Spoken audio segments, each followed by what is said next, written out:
Appalachian Trail is meant to be a refuge, a place where the noise of everyday life dissolves into rustling leaves and birdsong. But on May 10th, 2019, deep within Virginia's Jefferson National Forest, that sanctuary became the backdrop for a nightmare that 4 hikers could never have anticipated. Among them was Ronald Stronghold Sanchez Jr., a 43-year-old Army veteran who, after years of deployments and a long battle with PTSD, had found solace in long-distance hiking. The steady rhythm of the trail and the community of fellow walkers had become his way of healing. Also out in those woods that night was 30-year-old James L. Jordan, a Massachusetts man who would play a devastating role in Sanchez's death. But the events of that evening had roots stretching back weeks earlier, when multiple hikers reported crossing paths with a distressed man wandering the forest carrying a guitar. One witness later testified in court that the man seemed deeply troubled and erratic, strumming and singing as he moved through the trees. On the evening of May 10th, Sanchez, a Canadian woman, and 2 other hikers came across Jordan. He was muttering, singing, and unsettling to be around, though he hadn't yet turned violent. The group moved on and pitched camp several miles away, convinced they had put enough distance between themselves and him. They were wrong. Sometime after midnight, his voice broke through the silence. He had tracked them down. 4 tents glowed dimly against the darkness, and just outside their thin nylon walls, someone was circling. Jordan began screaming threats at the campers, vowing to kill them where they slept. Panic set in. The group made the decision to pack up and flee, hoping to quietly slip away before things escalated. They unzipped their tents and stepped out onto the trail. Jordan was already there, a 17-inch knife in his hand. Everything erupted at once. 2 of the hikers managed to break free and disappear into the forest, calling 911 at 2:30 in the morning to report they were being pursued by an armed man. But Sanchez and the woman stayed behind, attempting to de-escalate the situation and reason with Jordan. It was no use. Without warning, Jordan lunged forward, and in the narrow beam of a headlamp, the blade rose and fell repeatedly. Sanchez was stabbed multiple times and crumpled onto the trail he had come to love, fatally wounded. The woman watched him collapse and bolted, racing down the dark path with footsteps pounding somewhere behind her. When she finally stumbled and looked back, Jordan had caught up. She raised her hands in surrender. He stabbed her multiple times before she fell to the ground on the Appalachian Trail. Lying motionless in the cold and the dark, she waited. Jordan eventually wandered off into the trees to search for his dog. Only once the forest went completely silent did she dare to move. She had played dead, and it had saved her life. Battered and alone, she pulled herself upright and began walking.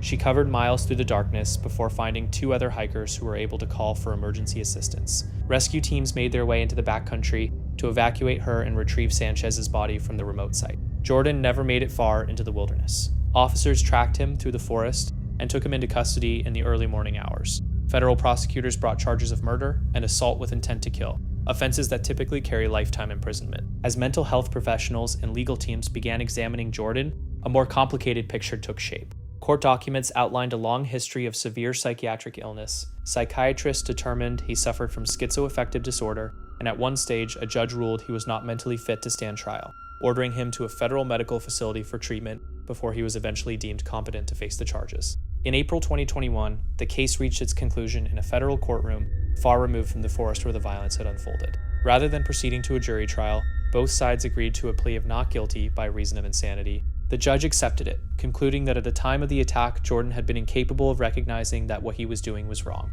That ruling did not mean freedom. Under the court's order, Jordan was committed to a secure psychiatric institution. He can only be released if a judge determines that doing so would not pose a substantial risk of serious harm to others, a threshold that could effectively keep him confined for the remainder of his life. The Appalachian Trail carries on. Hikers still move through that quiet stretch of Jefferson National Forest every season, most of them with no idea they're passing the very ground where Ronald Stronghold Sanchez Jr. drew his last breath, or that a gravely injured woman once dragged herself through that same darkness just to survive. For those who know the trail well, the story serves as a sobering reminder that even in places defined by peace and escape, people carry their inner darkness with them. Some come to the trail to find healing, and sometimes, as on that night in 2019, the darkness they're carrying breaks loose. This footage, captured by a woman named Katie during her stay at a lodge, is genuinely unsettling to watch.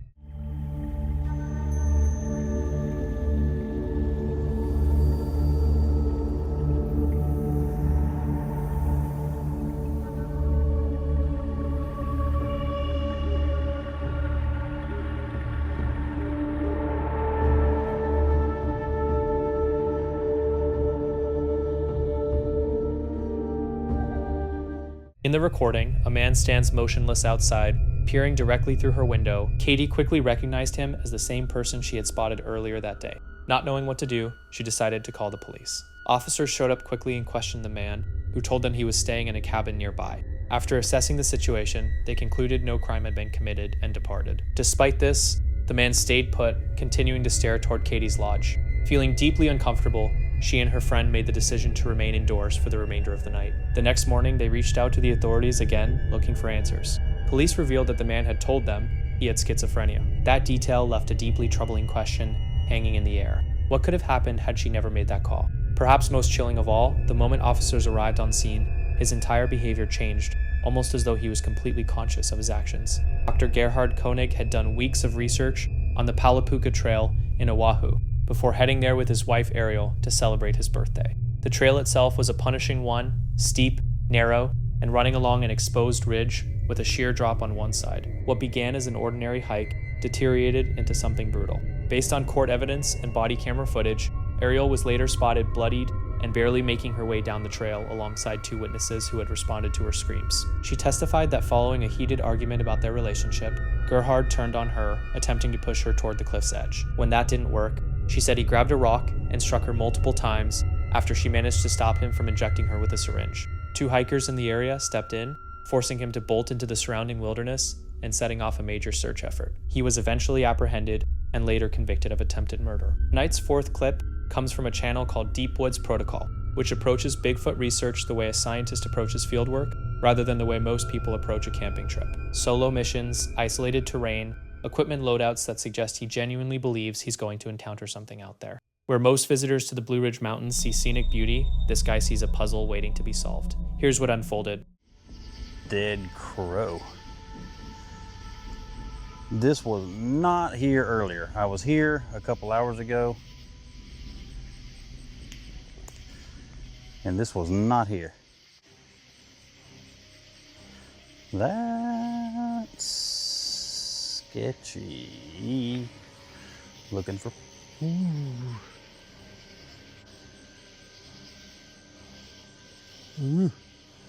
It's like a cat or... Whoa! Whoop, whoop, whoop, whoop. No. Nope. The rock appears without warning, its large, skipping hard across the ground right next to him, with unmistakable force behind it, and he lets out a cry of pure, unfiltered fear before bolting. No posturing, no tough guy moment, just raw survival instinct pulling him straight to the truck, where he yanks the door shut and sits there trembling, eyes locked on the tree line he just fled. Owl?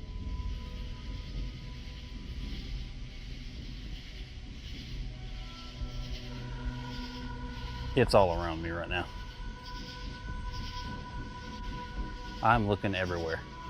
I don't see anything.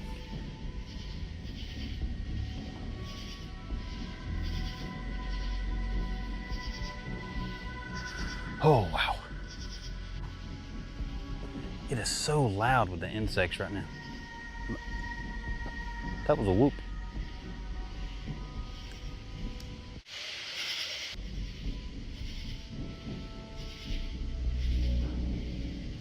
I don't like this, you guys. I don't like being here right now. I stayed in this location for 2 more hours without any other unexplained happenings. I drive in the direction of the whoops I heard to set up a place to try and get some sleep and surrender to the open woods. This was a decision that led to me having my first real test in these mountains. Okay. He's inside the cab now, engine silent, window open just a crack, listening. The crickets are overwhelming, a thick curtain of sound, but punching right through it come these whooping calls, primal and reverberating, arriving from several directions simultaneously. Not coyotes, not owls, something acknowledging his presence, moving in concert, following him through the darkness, using vocalizations that don't belong to any documented creature. I was asleep, and I just heard clear as day, clear as day, the loudest wood on wood boom. That direction, on the other side of the river, maybe, oh, whew. maybe 150 yards. And I heard rustling back behind my head over here, but it sounded big. But I got up and I checked and there was nothing. I saw nothing. I laid back down, and when I woke back up, that's when I heard. It's wood on wood, without a doubt. Oh boy.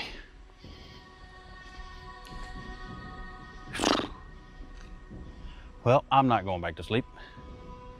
That was a stupid idea. There is no mistaking what that was. That was... He'd left his tent behind, the kind of oversight that turns into a real problem when something out there seems to be tracking you. He beds down exposed in the truck bed, nothing between him and the open mountain except a sleeping bag. Then, right at midnight, a wood knock detonates across the river, a massive, thunderous tree-on-tree collision from roughly 150 yards out. And at the exact same moment, something rustles directly behind his head. Heavy footfalls in the dead leaves, close enough that he could have reached out and touched whatever made them. He held on for another hour, sitting upright, sweeping the dark with his flashlight, feeling completely surrounded by unseen eyes. Then he broke. He packed up by torchlight, navigated out on barely visible roads, and surrendered the mountain to whatever had claimed it. He says he'll return, more prepared next time though. It's hard to imagine what preparation actually looks like when you're dealing with something that hurls boulders and hammers trees in the dead of night. What began as a research outing ended as a full retreat, and that rock landing inches away is something he clearly hasn't stopped thinking about. Footage from a solo forest camping trip captures the kind of moment that changes everything. The man sits by himself beside a crackling fire, its glow barely pushing back the surrounding dark, while the woods behind him dissolve into blackness, so still that every tiny noise cuts right through the quiet. Then he gets to his feet, picks up a flashlight, and begins moving around the camp. Wow. I'm telling you guys, there's so many dead trees here. This is one of the creepiest forests I've ever been. And I'll be spending the night here, which is always fun. Another dead tree, completely derooted.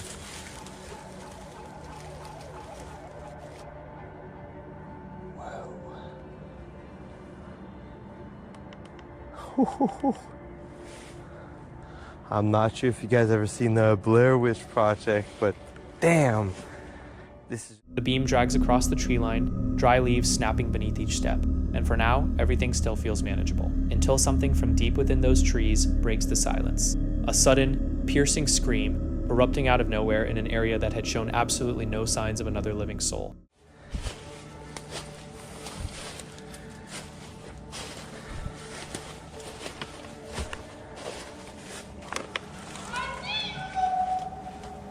Oh, fuck. Oh, hi. What the hell? I need to get out of here. Oh, boy. Ooh. Okay. That was fucking creepy. I need to get out of here. Ooh. Well, if that is not the definition of creepy, then I don't know what it means. I was literally just talking about Witch Project. And then the creepiest, and I mean the creepiest fucking voice of what I would imagine a witch to sound like.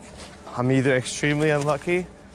He locks up completely, his body going rigid, his pulse spiking in an instant. He tries to hold it together, throwing his voice out toward the darkness, but nothing comes back. And somehow, that silence hits even harder than the scream did. Within moments, he's heading straight to the tent, throwing his gear together, and getting out of those woods before the night is over. Because sometimes when you're out there alone, the thing that haunts you longest isn't anything your eyes ever landed on. It's a sound you heard once and never found an explanation for.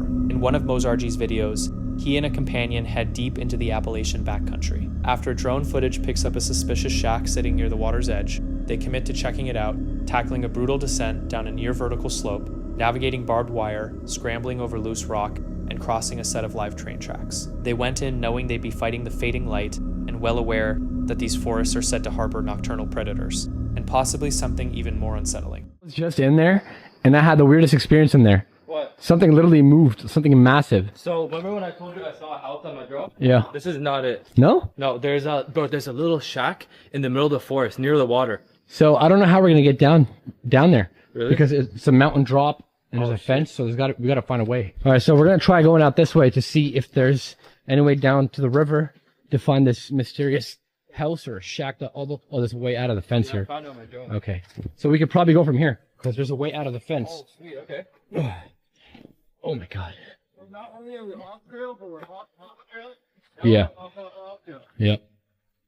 We're definitely doing what you're not supposed to do in the Appalachians is go off trail. Bro, you weren't supposed to do this a long time ago. We're way past that point. Yeah. Everything that you're not supposed to do out here, I mean, we can. Oh, there's the trick. Hold on a sec. That's the river train tracks. We're kind of close to the shack. This is active train tracks, by the way. Yeah. So those actually work. But Oh, they're active? yeah. Oh, crap. Here, dude, we're literally climbing down a mountain right now, an entire mountain. So we decided we're gonna risk our life to give you guys some more content. We're gonna climb down this mountain. By the time we make it down the mountain and down to the river, which we don't know if that's even a guarantee, it's gonna be dark. It's going to be hella dark. Yeah. I have my flashlights. We charged them, but it's going to be quite a while. Like, I don't mind the darkness, but when it gets dark, the animals come out. Yeah. And also the feral people. Which I already found their house on my drone. It's somewhere down there. Yeah. Dude, imagine we get down there and it's not there. Imagine. That'd be crazy. And then making our way back up, it's going to be all nighttime stuff. So this adventure, it could get really dangerous, but you know what? The climb down becomes increasingly harrowing with every step, yet they press forward until the river finally comes into view. The scenery is stunning, but the unease never fades. This stretch of the Appalachians is thick, isolated, and teeming with all manner of wildlife, both the kind you can name and the kind you can't. Even with all that natural beauty surrounding them, neither of them can fully shake the sensation that something is watching, that's for sure. Mountain. And you know the worst part is you can tumble down the mountain and this is all barbed wire that you're touching. Oh. Yeah. And imagine tumbling down and getting stuck in the barbed wire. Now coming up is going to be hell too.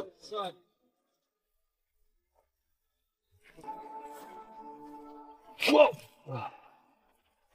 Almost lost my footing. Whoa! Whoa! Whoa! Whoa! Oh my God! I'm losing my balance. Well, we're almost there. Man, we better get views for this shit. Seriously. Y'all better watch this. Yeah, literally. You guys better watch this shit. Traveling all the way from Canada to freaking do this. I'm Bear Grylls, and this is how you survive in the western forest. You hold on to trees. Whoa. Yeah. I'm making it look too easy for you guys. Whoa, you. Let me show you the angle that this is. This is like an 80-degree angle. Yeah, this is ridiculous. Yeah. I don't know if I should go this way or this way. Come down the way I came down. You can at least hold on to trees and not barbed wire. Oh, coming up here. Holy shit, this is a 90-degree angle at this point. Hey, be careful, be careful, careful, careful, careful. Oh my God, he almost died. Please be careful, hold on. Hold on. Holy crap. Yo, how the hell are we gonna get up? How are we gonna what? How are we gonna go back up? Same way we came down. That's ridiculous. Yeah. I am half monkey. Dude, this... Oh, be careful. Yeah, it gets slippery here, so watch out. Gravity is like working against you right now. It's like, come on down, Sonny. I already slid halfway down and back.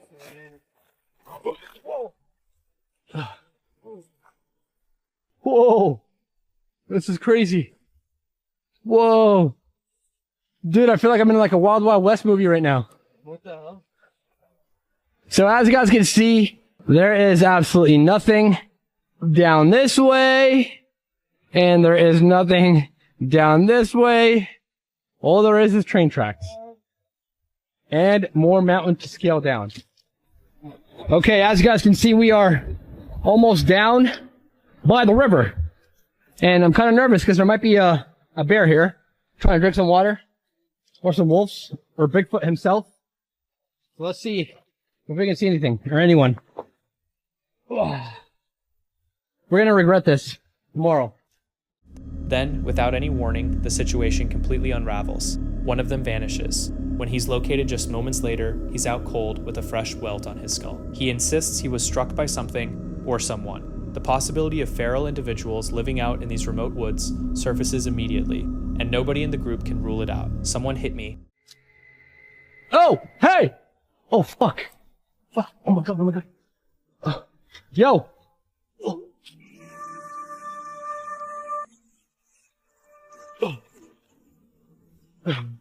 Yo! Yo! Hey! Oh, shit, spider webs. Yo! Hey! You okay? Yo! Hey! Hey! Aldo! Yo! Hey! Wake up! Guys, I think he fucking fell. Yo, Aldo, wake up! Yo! Hey! Hello? Yo! Aldo! Aldo, wake up! Hey, are you okay? What happened? Yo, what happened? What happened? Get up. Did you hit your head? Okay. Take it easy, okay? Let's take your time, take your time. Did you fall?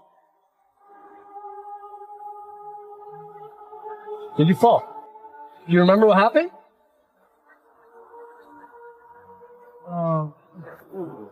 Yo, do you remember what happened?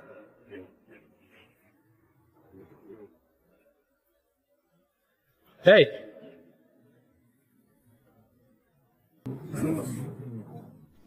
Bro, do you remember what happened?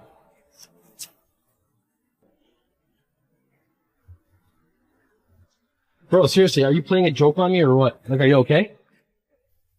Why do you keep looking up that way? What happened?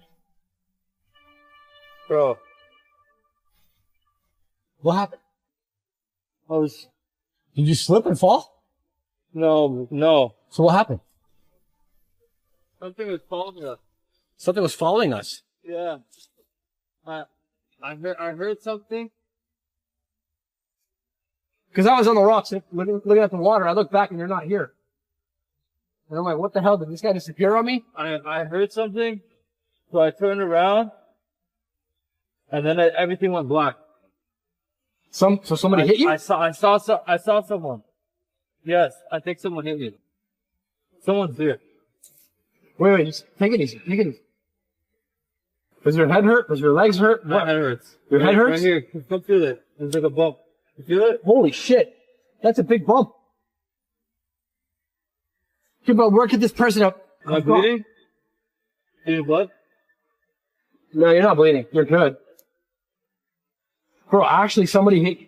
Someone. As they scramble up the path trying to put distance between themselves and the river, an eerie clicking noise begins trailing them through the trees. Then they catch sight of a figure standing in the window of a nearby structure, orange, human in shape, completely still, looking right at them. Whether it was a person or something else altogether, the message was unmistakable. They had company in these woods.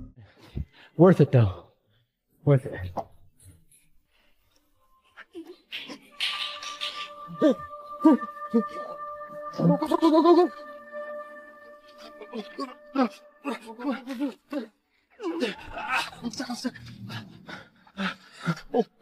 the fuck was that? What the fuck was that? Run. Go. What was that? Come on! Let's go. Got someone there. There was someone there. I think they're trying to keep us out of their territory. There was clicking. There was actual clicking. Hey, we're not afraid of you. Well, maybe a little bit, but... Jeez. There was definitely 100% someone there.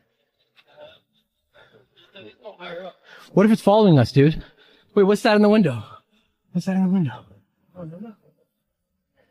Oh my god. Oh my god. There's a face. Dude, look at my screen. Look at my lens. You can't zoom in that far.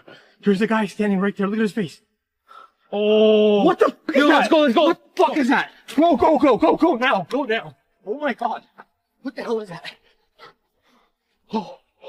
What the hell is that? Dude, I can't run no more. What is that? A head? Is that a person?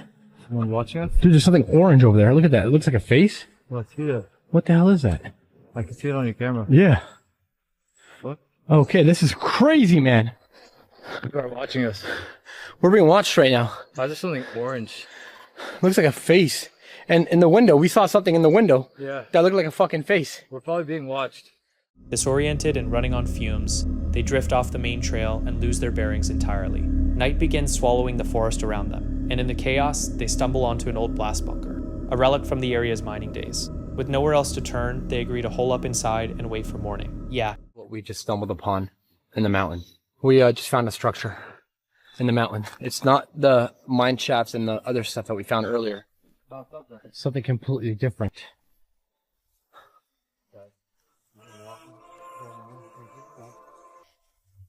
I don't know if that's good or bad. Oh! What? Yo, shelter. Yes. Shelter. Oh. Bro, what the fuck is this? What the hell is it? Oh my god, yes. We're so exhausted, guys. Really in the middle of the forest. Oh my god. 2 hours, 40 hours, we randomly find this? Bro, this must have been something that was part of the mine shaft, you know? Yeah. Bro, let's just chill here tonight. I don't want to go any further. I bet you this is probably what it's designed for. Like, if you're like, been walking for a long time, yeah, it's just like a little shelter, a hiding spot. Yeah, I don't know about that, but I mean, it's shelter for tonight. Yeah, that's true. This. I don't know, like God is on our side. I mean, God's always on our side, but today God is on our side extra. We got lucky. We're still not out. We still don't know where we are. We're still lost. We're gonna, I think, wait out the night here. Yeah, we can deal with that problem tomorrow. And we have a baseball bat right here, so if anyone tries to come at us, we got the bat. And maybe we can even take turns, like, staying up kind of thing. Yeah. The dread hanging over them is too thick to ignore, so they split the night into watches, each taking a turn staying alert, ears tuned to every snap and shuffle outside, half expecting something to come creeping toward the bunker before dawn. I'm not sleeping. Yeah, we have a couple hours to go, we'll just stay awake. Yeah. And then we'll head out of here so the sun's up. That's what we're gonna do. We're just gonna sit here, hold down the fort, and just keep our ears and eyes open. I'll check back with you guys once I get a chance. Yeah. If anything else happens, actually, I should say. Yeah. Fuck.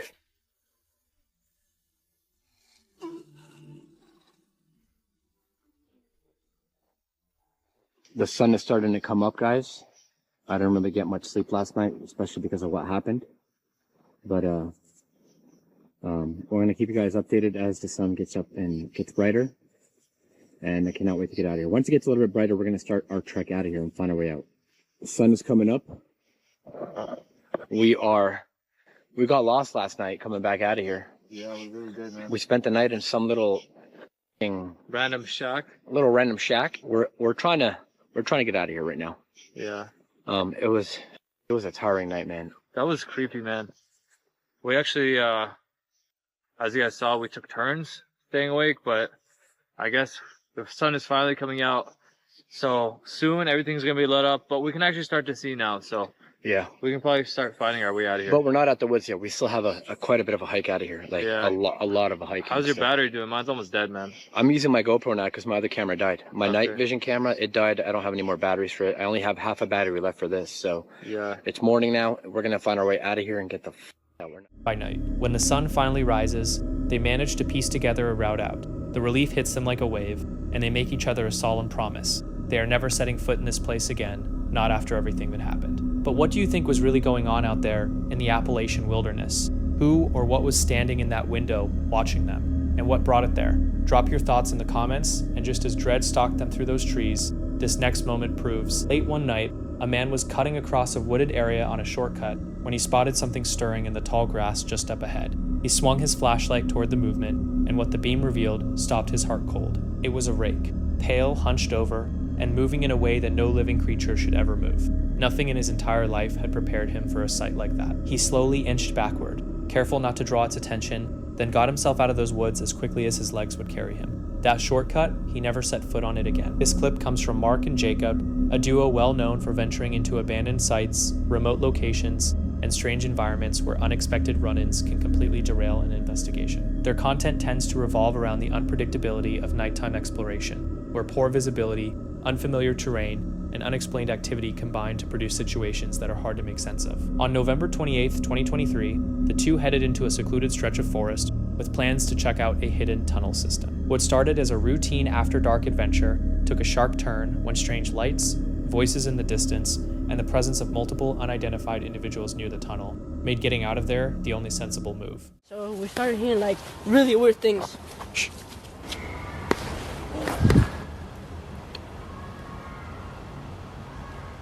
There's like lots of people or something. There's like children. I full on screaming, bro. You know, we just came to the forest, you know, wanted to explore. Yeah. What the heck was that? What the heck was that? I thought I saw a light, bro. This is so... Oh, look. What the Bro, look. What is that? You see that? Saw something, like lights, bro. Wait, let's go. That's weird as hell, bro. Like, actually, bro. That is like interference, bro. Let's go in. Really? Yeah, perfect.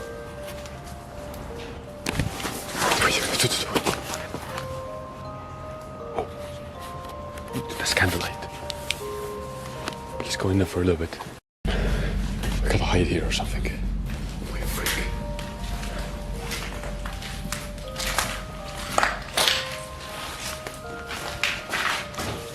Where's this place, bro? Should we jump? Let's jump.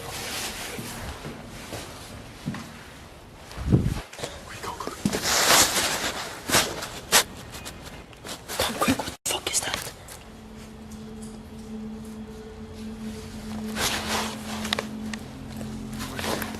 Let's go. Come here. Come here, bro.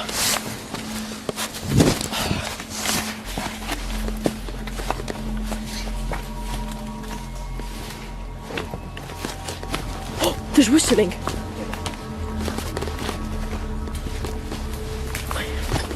Wait, bro, where are you going? We're coming.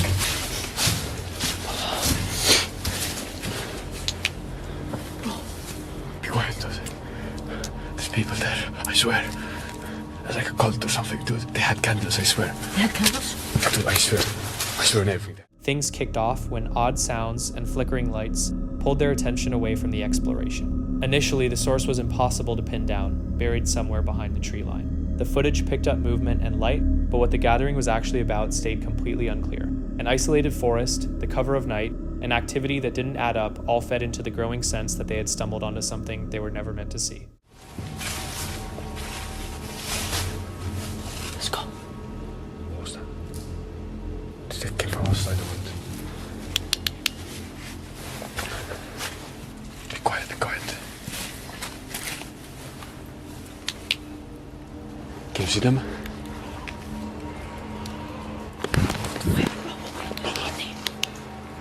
Let's go to the tunnel. Dude, let's go. Wait. Dude.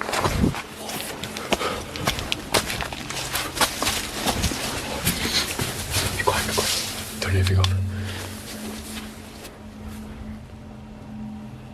What is that? What the fuck is that? Oh no, dude. It's 1:37. Let me see. What the fuck?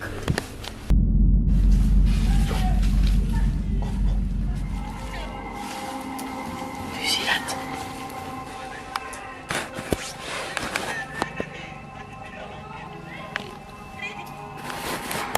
That's a cult.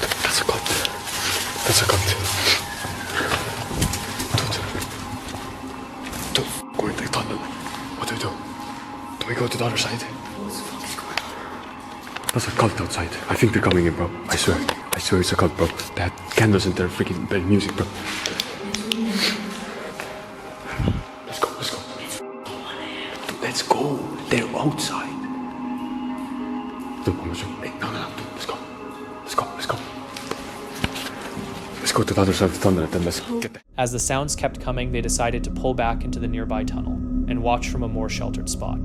That plan grew more unsettling when they got the impression that whoever was outside had begun moving in their direction. With visibility nearly gone, there was no way to gauge how many people were out there or what they were after. The tunnel, originally just the destination for the night, had now turned into a hiding place. Every noise drifting in from outside ratcheted up the tension, leaving them with nothing to go on but sound alone.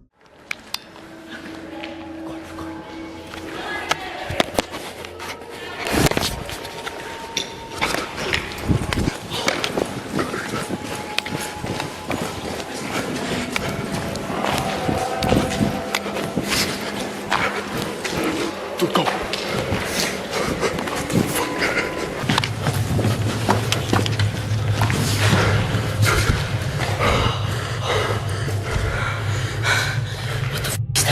If you see them one more time, let's get the fuck out of here. Turn it off. They have a flashlight. The other time, the light shined right in front of me. It shined like right on me, bro. Wait, recording. see them.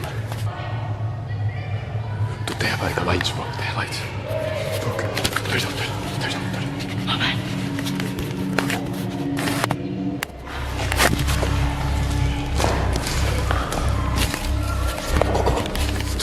The main worry wasn't necessarily whether they'd been spotted or whether the movement outside tied back to what they'd seen earlier in the woods. It was simply about keeping as much distance between themselves and those people as possible. In the dark, voices, shadows, and sweeping lights can warp your sense of what's actually going on, but whatever was unfolding out there had already piled up enough uncertainty to convince them that pressing on simply wasn't worth it.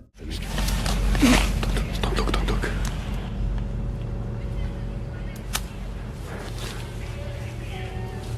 There's a cult, bro.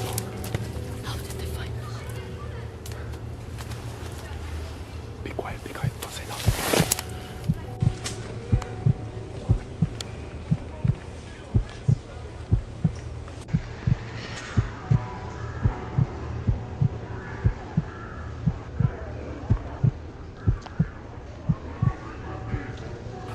There are like 20 people, bro. Look. That's the last one. Let's go down now. Wait. Can't see nothing. Okay, wait. Let's go home. Let's got them on camera, so that's all that matters.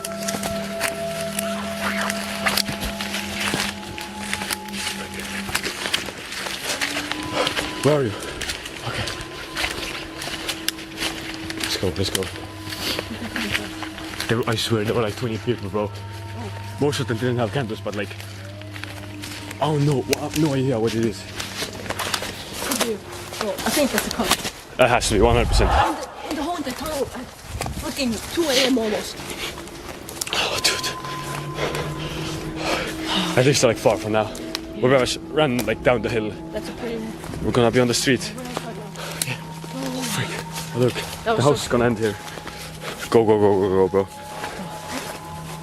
Okay. What is some cult? Has to be a cult, bro. I swear. Guys, if you want us to come back here. Things got stranger still when the same group appeared to be tracking their route through the forest. The sheer number of figures visible in the distance made the whole thing feel more threatening, particularly given how cut off the area was and how few ways out existed. Even so, the footage could only confirm so much. What those people were moving through, and why they were carrying lights deep in the woods at that hour, never became clear. Whether it was some kind of organized activity, a group of fellow explorers, or something else entirely, the encounter ended without a single real answer. Before the night was over, Mark and Jacob made the call to walk away rather than keep digging. It wasn't a response to any confirmed threat, but to the steady buildup of unease, strange surroundings, and the very real possibility that staying put would only invite more trouble. But who exactly were these people gathered in the forest that night? What were they doing with those lights? And why were they congregating near the tunnel at such a late hour? Was something unusual going on, or was there a straightforward explanation that simply never surfaced? And perhaps the most unsettling detail of all, why did their movements seem to mirror the duo's path through the trees? And why did their voices appear to be aimed in their direction? Did they clock the explorers and want them gone? Or was there an entirely different reason they lingered in the area? These are the kinds of moments where a logical explanation probably exists, but where everything surrounding it makes that explanation nearly impossible to accept. The footage alone can't tell us what was really going on out there, but the isolation, the darkness, the unfamiliar activity, and that creeping feeling of being watched left Mark and Jacob with an experience they couldn't fully account for. Sometimes the most unsettling thing about stepping into the unknown isn't what you come across, it's walking away knowing you'll probably never fully understand what you saw. On March 19th, 2018, a man named Daniel from the YouTube channel Arms Family Homestead was out documenting another ordinary day on his property. His channel is dedicated to the realities of homestead living, caring for livestock, maintaining the land, and tackling all the responsibilities that lifestyle demands. That particular day, Daniel was moving around the property managing several piles of dry leaves he had set alight. Since the burn was contained and under control, he stayed close to monitor things and kept his camera rolling to pass the time. At one point, he decided to grab a quick clip and throw it up on his Instagram story. Nothing about it raised any red flags. Just burning leaves out in the woods behind our house. We live way out in the country, okay? So I got my little phone out and I'm on Snapchat and Instagram stories, and so I'm on Instagram and I this little video. So your mama told you not to play with fire, right? Well, whoopsie. No big deal, don't think anything about it. Stay out here in the woods, walking around. I burned several acres out here in the woods yesterday. about 9 o'clock at night last night, 9:30, something like that. He posted it without a second thought and got back to his work, not giving the footage another moment's consideration. Then, a few hours later, a friend reached out with a message that caught him completely off guard, asking about something they had spotted in the story. Puzzled, Daniel went back and watched his own clip to figure out what had caught his friend's attention. That's the moment it hit him. I told you not to play with fire, right? Well, whoopsie. Oh yeah, lots of fire. A slender humanoid figure could be seen sprinting straight through the burning area, leaping over the flames and vanishing out of frame. The shape was strikingly thin and showed absolutely none of the thick, shaggy build typically associated with Bigfoot descriptions. Daniel himself didn't buy the Bigfoot angle. The figure was simply too lean and bore none of the heavy fur-covered appearance those accounts usually involve. He also couldn't wrap his head around why any person would willingly charge through an active fire just to manufacture a viral moment. His best guess was that a trespasser had wandered onto the property, found themselves cornered near the burn, and bolted through it to get away before Daniel spotted them. So what do you think made it through those flames? And would you have gone back to investigate? On February 1st, 2026, a deeply disturbing camping video was posted to YouTube by a creator going by the name Biahiza. Biahiza is well known for his easygoing outdoor lifestyle and adventure content. And in this particular upload, he films himself setting up a solo sleeping arrangement inside his Honda Element before venturing into the Sierra Nevada mountains for a night in the cold. For the first stretch of the video, it genuinely feels like one of the most inviting car camping experiences you'll come across on the platform. But by the time the night is done, everything is spiraled into something truly frightening. Got some veggies. This rice comes pre-cooked, which is very convenient. I was actually able to turn off the heater at this point. With a space of this size, the stove alone was emitting enough heat to keep things pretty comfortable. And for the protein, some lobster tail. I've never cooked lobster tail, but I watched a YouTube short that said you gotta slice it open, add some pepper, salt, a little butter, a little oil, and just pop it in a pan for a few minutes. I splashed some lemon in there and then attempted to cut this green onion the best I could, at which point the lobster had cooked through and I could move on to separating the meat from the lobster. The opening portion plays out pretty much how you'd imagine. He wraps up the car build, puts together a full hot meal, toasts some s'mores, and winds down with a warm cup of tea. It's calm, it's comfortable, the kind of thing that almost has you Googling car camping setups for yourself. But deep into the night, the mood shifts entirely, a vehicle pulls up right next to him out of nowhere in the dark, and what follows next is something he never saw coming. Fortunately, Hey! Hello, who is this? Can I help you? Hey. What can I do for you? Open the door!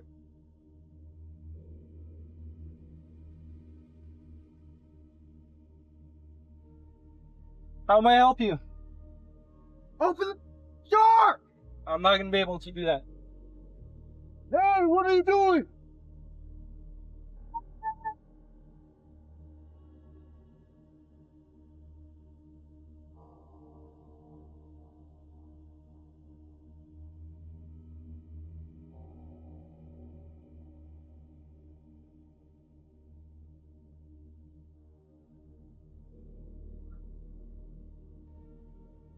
Double check here.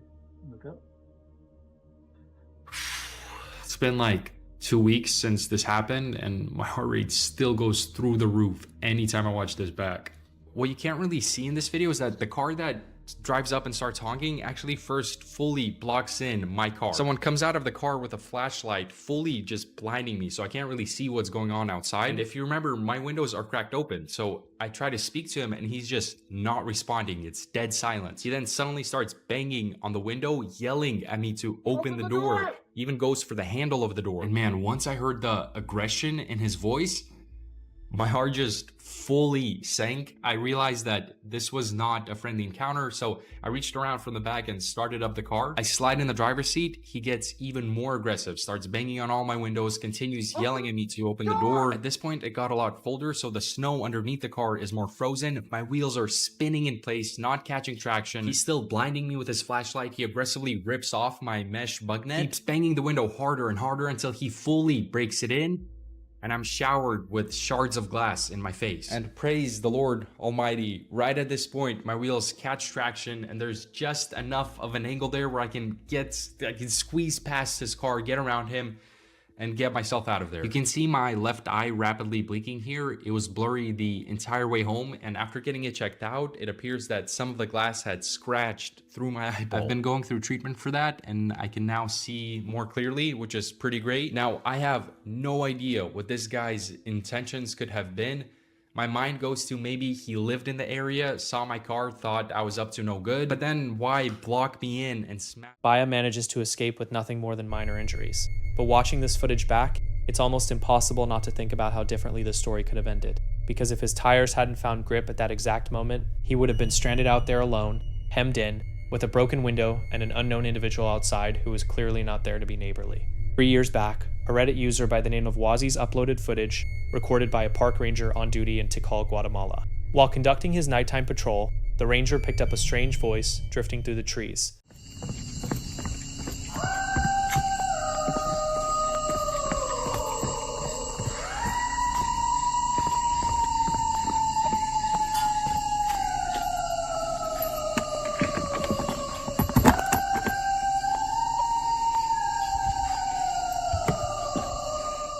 The sound repeated multiple times, yet no matter how thoroughly he searched, he couldn't locate a single soul in the area. The ranger reportedly had spent years working in that park and claimed nothing had ever come close to sounding like that. A few viewers in the comments proposed it might be culning, a traditional Scandinavian vocal technique designed to travel across vast distances.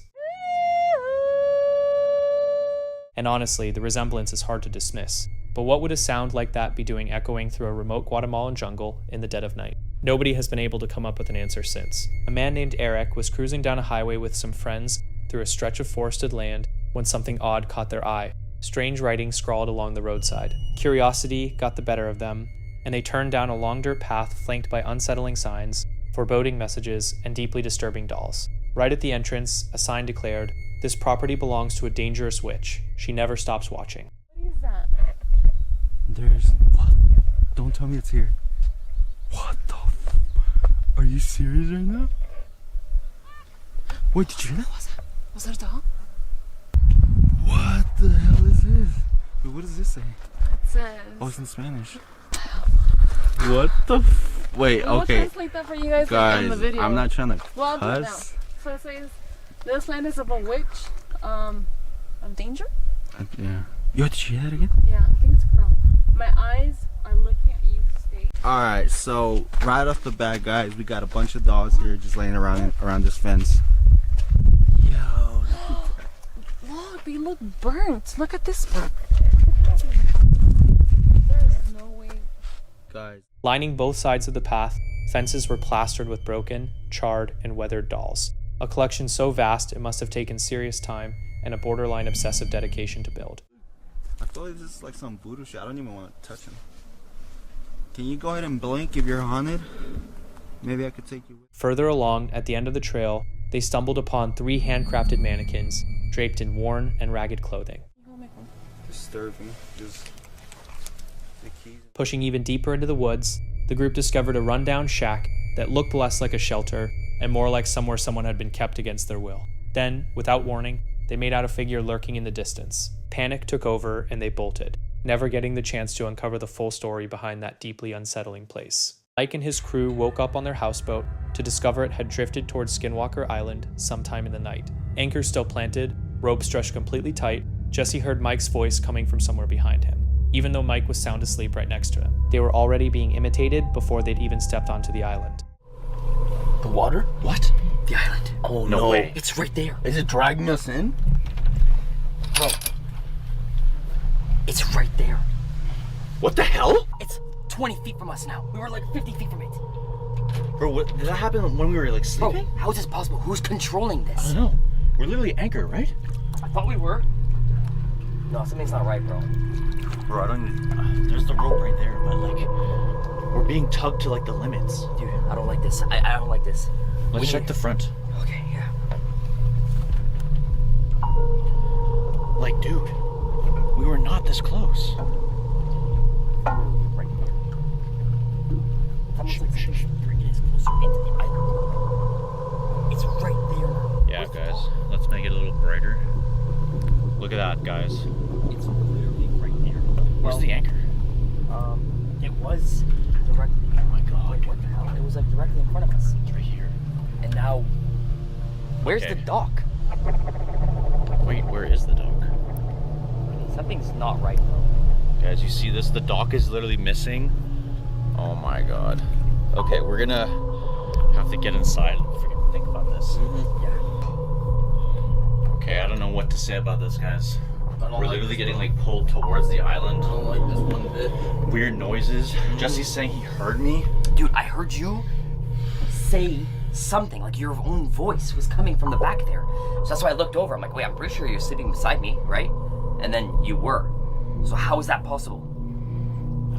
Voice mimicry. Let's maybe try to move the boat closer to where we thought the dock was. Yeah. And then tomorrow morning we'll try to get some more sleep, but we're gonna have to clean this up, guys. This is just crazy. Yeah. Hopefully not. The red flags were impossible to miss. Overnight permits have been suspended indefinitely. Return before sundown. Account for every member of your group, but only count the ones you can physically see. And if the radio broadcasts your name, shut it off immediately. Really? Oh, no Yeah, way. there's a map. Oh, there's tons of info there. Nice. That's gonna be helpful, bro. Look. What? Oh, wait. I see that. Beware. That is creepy. What the hell is that? Wait. Do not approach That is human-like or nothing that I've animal-like ever figures. seen before. Like Natalucci Park safety, so this is like legit, bro. Yeah. And what is this thing here? Dude, what is this thing Why is here? there, yeah. Why is that a third foot? There's a like, freaking third or is that a hand. hand? Like it says, it's got 5 hands or 5 limbs. Beware. I mean, if that's on the island, guys, we're getting back on that boat right now. Yeah, let's head back. Let's go. What do you mean? It's like a mix of like a wolf and then a person. Yeah. And it's standing on Wait, standing on 2 wait, feet. think about it. Why does it kind of look like a person wearing? A wolf thing? Yes, like a wolf body. Like as a skin? Yeah, or a bear even. Dude, that kind of gives me bear as well. The paws. It's a little it's weird. pretty creepy. Like almost like a bear costume So it's or like- a full bear body. It's like dressing up as an animal, but it's like To pretend that it's there's like a person or something's inside. Oh my god. Dude, that is creepy. Yeah. Dude, it's possible. I'm just saying, it's possible. Let's see what this says. Oh, it's a map. Oh shit. Wait. And look, we're right here. Yeah, that's exactly where we are. Oh yeah. We're here. Natalucci Island. Yeah, we walked from here all the way out, and then yeah, this is exactly where we are. Huh. There's a bunch of warnings too. What? Oh yeah. Check that out. Oh, look. Overnight use suspended. All overnight permits and campsite reservations are suspended until further notice. Day use visitors must return to the dock before sunset. Why is that? I don't know. Sketch? I mean, how long has this stuff been here? I mean, look how beat up these papers are. Tucked inside a decaying lunchbox, near an abandoned campsite, a bloodstained camcorder still had juice, still had footage. A man wandering the island, then pausing, then bolting. The final clip showed him being dragged away. Something here. What the? Is that a dog tag? Oh, it's a key. Oh, it is a key. Bunk 9. Wait, No way. From Camp Skinwalker. that's the bunk Remember? that all the crazy stuff happened, right? Oh my god. Who is this? They're coming for you, bro. Oh my god. Oh my god. Look at that. Now we got the key for it. Because remember there was like a bunch of locks on the doors? Yes, you're right. This would have been one of them. I mean, it seems like it's possible, right? What are the odds? I don't know. Dude, leave it. What? You You should need take it. it with you. What do you mean? It's for Bunk 9. Yeah. Bunk 9 was already I mean, open. hey, if we see a bunk 9 somewhere, we know where to get the key. Hey, dude! That's what I'm What are saying. the odds? Camp That's what I'm 9. saying. That's Camp 9. Oh, okay. Would have been better if the fireplace is. Wait a second. Another fireplace. Hey, wait, Yeah, whoa, check whoa, the whoa, whoa, fireplace. whoa, wait. What? Have you seen this? Is that a handprint? Is it? Dude, it looks like a handprint, right? Kind of. What kind of handprint is that? It's a huge hand. That's weird. Don't want to put the speculations out, but human wearing bear skin could possibly be something weird like that. Just saying. I don't like the sound of that. Yeah. Oh my god, you can see there's like bugs everywhere. Everywhere. I don't know if the camera could capture that. No, I don't think so. It's a little weird. Dude, this is eerie. Mm-hmm. There's something right there. Oh, there is. Oh, yeah. So cool. It looks like like a lunchbox almost. It's kind of small. Ooh, this is cool. Hello! Maybe I shouldn't be screaming. Yeah, maybe not. If something is on the island, I don't think we want it to know we're here. No, definitely not. So there's like a weird crate here. It's weird to me that there's like these windows without windows, you know? Oh. What? Like the bunk 9 key maybe. A bunk 9 key buried in the ash beside a charred newspaper. The headline reading, Camp Skinwalker, campers vanish overnight. Down near the shoreline, clothing was scattered with no bodies anywhere nearby. No remains whatsoever. Just shirts, shoes, and shorts arranged in a heap, as though the people wearing them had simply ceased to exist. Freaking Camp Natalushi. It doesn't make sense. It doesn't make any sense at all. Something about the people that are on this island, bro. They're like literally vaporized. Literally. Almost as if they never existed. Because this is not normal. It's not like the person's been rotting. The smell's bad, but it's not like there's no flesh or anything liquid or anything weird. Well, maybe that's how old it is, bro. Yeah. Like long time ago. The bugs are there, right? It's possible. Yeah, this place is not right. But didn't you guys say you said you saw something move? Yeah, we did. How could you have possibly seen something move if nothing's... It looked like someone was there. Could be the light playing tricks on us. Dude, maybe it's, I'm telling you, some sort of weird, like... Or it was hiding on the ceiling and we didn't see it the whole time. What? So... I'm not going back in there. I'm telling you that right now. Yeah, no, we're not going back in there. That... See the sometimes. Dead. I'm gonna have the battery though. Yeah. Alright, we're gonna try to turn this on. Right there. Oh, there you go. The battery worked. Let's hope there's some sort of voice footage on there. That'd be nice. Right? Okay. There's one thing here.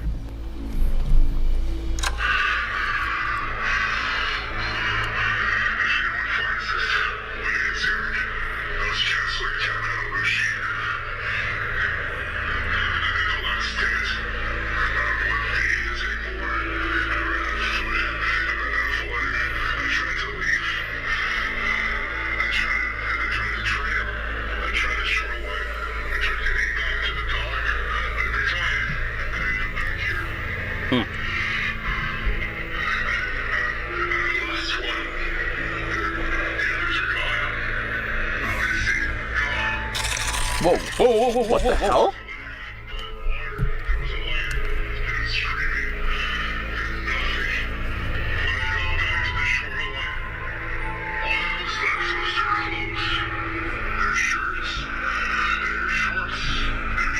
Inside the last tent, a figure sat motionless in the corner, Camp Naldushi clothing, an audio recorder still clutched in its hand. The recording said only one thing, don't go near the lights. They sprinted back to the boat. While riding his bike along the Westmoreland Rail Trail in Pennsylvania, a YouTuber unknowingly recorded something bizarre on his GoPro. He spotted a figure standing at the edge of the path, dressed in clothing that looked like it belonged to a different era. When he went back and reviewed the footage, zooming in for a closer look, it only deepened the sense that something was very wrong. After posting it online, viewers were divided. Some believed it could be connected to a cult or paranormal forces, while others suspected the individual might be living off the grid in secret. Whatever he actually witnessed that day, it left a lot of people unable to shake the question of what that figure truly was. Moving Pictures Africa is a YouTube channel dedicated to showcasing the untamed, awe-inspiring wildlife of the African continent. It's helmed by Robert Hoffman, a seasoned South African wildlife cinematographer. On this particular expedition, Robert and his brother-in-law Andy had traveled to a location known as Mabuesehube, situated on the Botswana side of the Geglagadi Transfrontier Park, to get some filming done. It happened to be their very first night at that campsite. They pitched their tent, settled in for the evening, and come around 6 a.m., they were up and getting themselves ready for the morning shoot. Outside, it was still completely dark as they stood there attempting to brush their teeth and get that all-important first coffee of the day going. Then, as Robert stood there, his head torch picked out a pair of glowing eyes in the blackness. It was a young male lion, barely 8 meters from where he was standing. Now, if that were you or me staring down a massive apex predator, inches from our morning coffee, we'd likely lose our minds entirely. But Robert held it together as best he could and calmly whispered to Andy to get into the vehicle.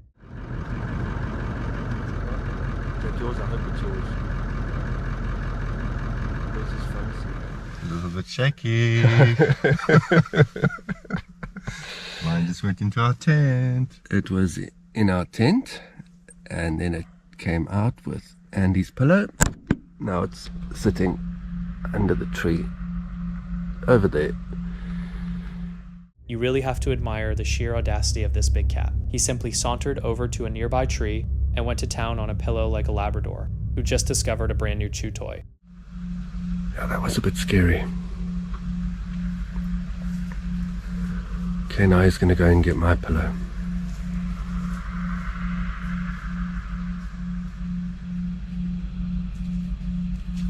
Oh my dear. Back here. We got snacks. No, he doesn't care. That's your pillow, that's your sleeping bag. Is he taking my sleeping bag? Oh my goodness. Okay, just drive a bit closer maybe. So let's keep an eye out for others.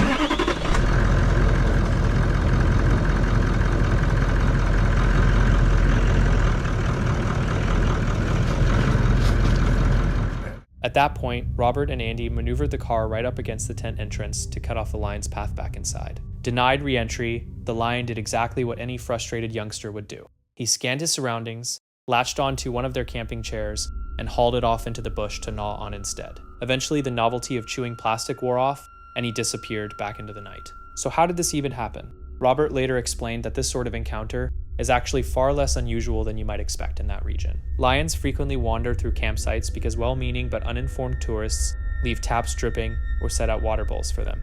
As generous as that impulse is, it ends up conditioning wild animals to connect human camps with easy resources, so they keep returning. For that reason, most seasoned visitors in the area sleep in rooftop tents or caravans where they're out of reach. And what really sticks with me is just how close this whole thing came to going sideways. Robert only clocked the lion because he glanced up at precisely the right second. Had he not, they might not have realized anything was there until it was just a couple of meters out. Sometimes the gap between a wild campfire story and something far more serious comes down to which direction you happen to be looking at 6 in the morning. Night, Andy. Night, Robbie. Sleep tight. Introducing the person behind Gone Far Afield, a YouTube channel dedicated to pushing into untamed backcountry and documenting nature in its most unfiltered form. But the wilderness doesn't always deliver tranquility. During one particular expedition into an isolated stretch of forest, the creator headed out with the goal of capturing the quiet beauty of the landscape. It wasn't long, though, before a creeping unease took hold, the distinct sensation of unseen eyes watching from somewhere just out of sight, prompting them to issue a cautious warning into the surrounding darkness to back off. Hey there.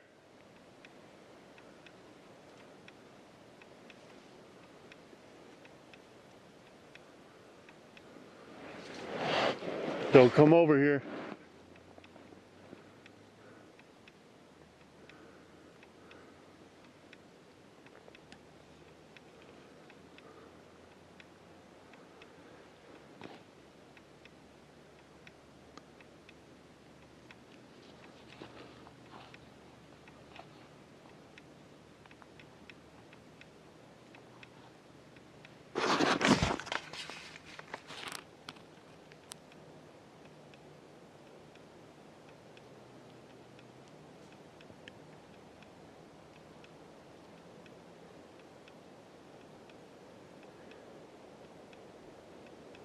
I definitely just heard something very large moving through the woods. That stillness broke in an instant when something massive shifted through the undergrowth. The creator tried to convince themselves it was just a deer, and that whatever it was hadn't picked up on their presence. But the noises kept building, growing more frantic and unpredictable, until they became impossible to brush off or explain away. Hey. Hey.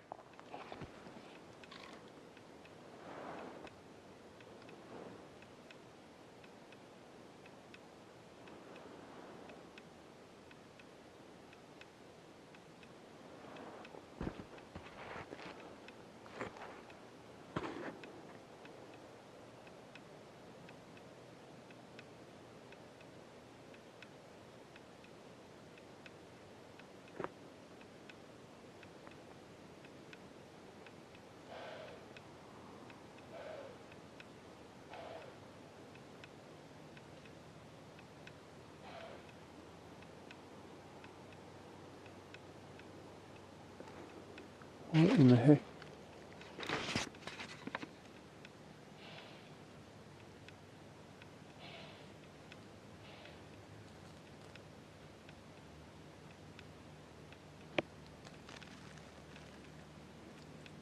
Hey.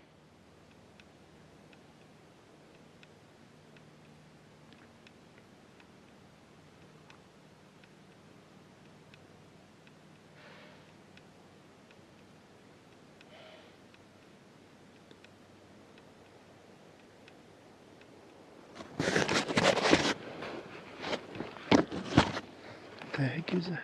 Calling out in an effort to identify the source of the disturbance got nothing back but more silence. The sheer strangeness of those sounds left the creator at a complete loss, their attempts to find a logical explanation slowly giving way to a deepening dread. They called out once more, and again the forest said nothing, until a new, distinctly unnatural noise sliced through the quiet, pushing them to issue a firmer, sharper warning into the trees. Whatever was out there, it was never identified. A wild animal, or something far harder to explain. The question still hangs in the air, a sobering reminder that even the most peaceful-looking woodlands can conceal something threatening. Fortunately, sharp instincts prevented things from going any further. Some spots, it turns out, are best left undisturbed. One small mercy, whatever it wasn't human. On February 14th, 2024, during a brutally frigid winter evening, Chris Baird, a daring content creator with a reputation for exploring the most haunted corners of the country, embarks on a solo overnight car camping excursion to one of the most notorious paranormal destinations in the United States, Purgatory Road, a stretch infamous for mysterious disappearances and phenomena that defy rational explanation. The location carries a reputation so chilling, it makes even veteran thrill seekers think twice. Chris, though, feeds off the unknown. Armed with his equipment, a spirit talker device, and a nerve that most people simply don't possess, he pushes forward into territory few would willingly enter. Alone, cut off from phone service, with the crushing darkness of the forest closing in around him, he's walking straight toward the mysteries that have shaken every visitor before him. The footage opens on Chris getting his vehicle ready, running through his supplies, and laying out what he has planned for the night. Everybody, hope everyone's doing well. My name is Chris Baird. If you guys don't know, I am a thrill seeker, paranormal investigator, do a lot of crazy stuff, and tonight I'm doing something super crazy. I've seen all your comments. You've seen a lot of farm content lately. I totally get it. So tonight I'm at Purgatory Road, one of the most haunted roads in all of America. And tonight I'm alone. I'm all by myself. All I have with me here is this lovely Honda Accord, which I'm going to be sleeping inside of tonight. I literally have a blanket and some other goodies, but mostly just me and the car. That's it. So here's my thought process. I've been to Purgatory Road a couple of times. I've been here with CJ, I've been here with Dylan. We have a lot of crazy stuff happen. The woods is literally all around us. Like, I don't know what you guys can see. I'm trying to kind of show behind me, actually. Let me try that again. So you can see all the woods behind me. It's wild. It's truly just like so desolate. I don't have any phone service. I know you guys hear us say that a lot. I mean it. There's no phone service. My phone's not going off right now. I'm alone out here. I also came out super late because I didn't want to be out here all night and into the evening with no service. So called my girlfriend, called my friends, told TJ and Dylan, like, hey, if you guys don't hear from me, I'm at Purgatory. Please come find me in my body if something happens, obviously.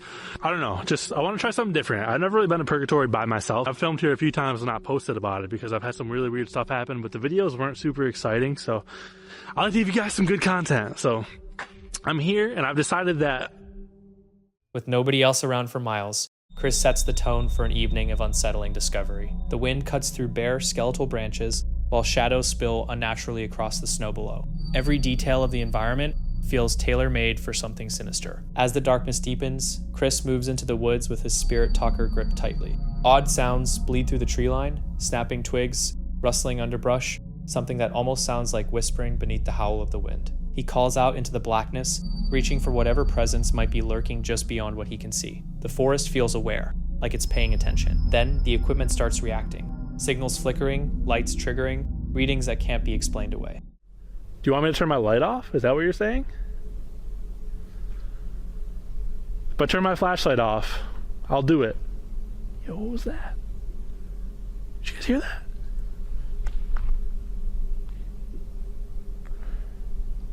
That's crazy. Guys, I'm gonna turn my light off. If I do that, you need to make one splash noise for me and I'll leave you alone. I promise I'll walk away. So I'm hearing something towards the car. I've heard a noise up that way. And there's a lot of activity in this woods right here. Oh. Okay. If you guys are behind me now too, I can hear you. Clear as day behind me.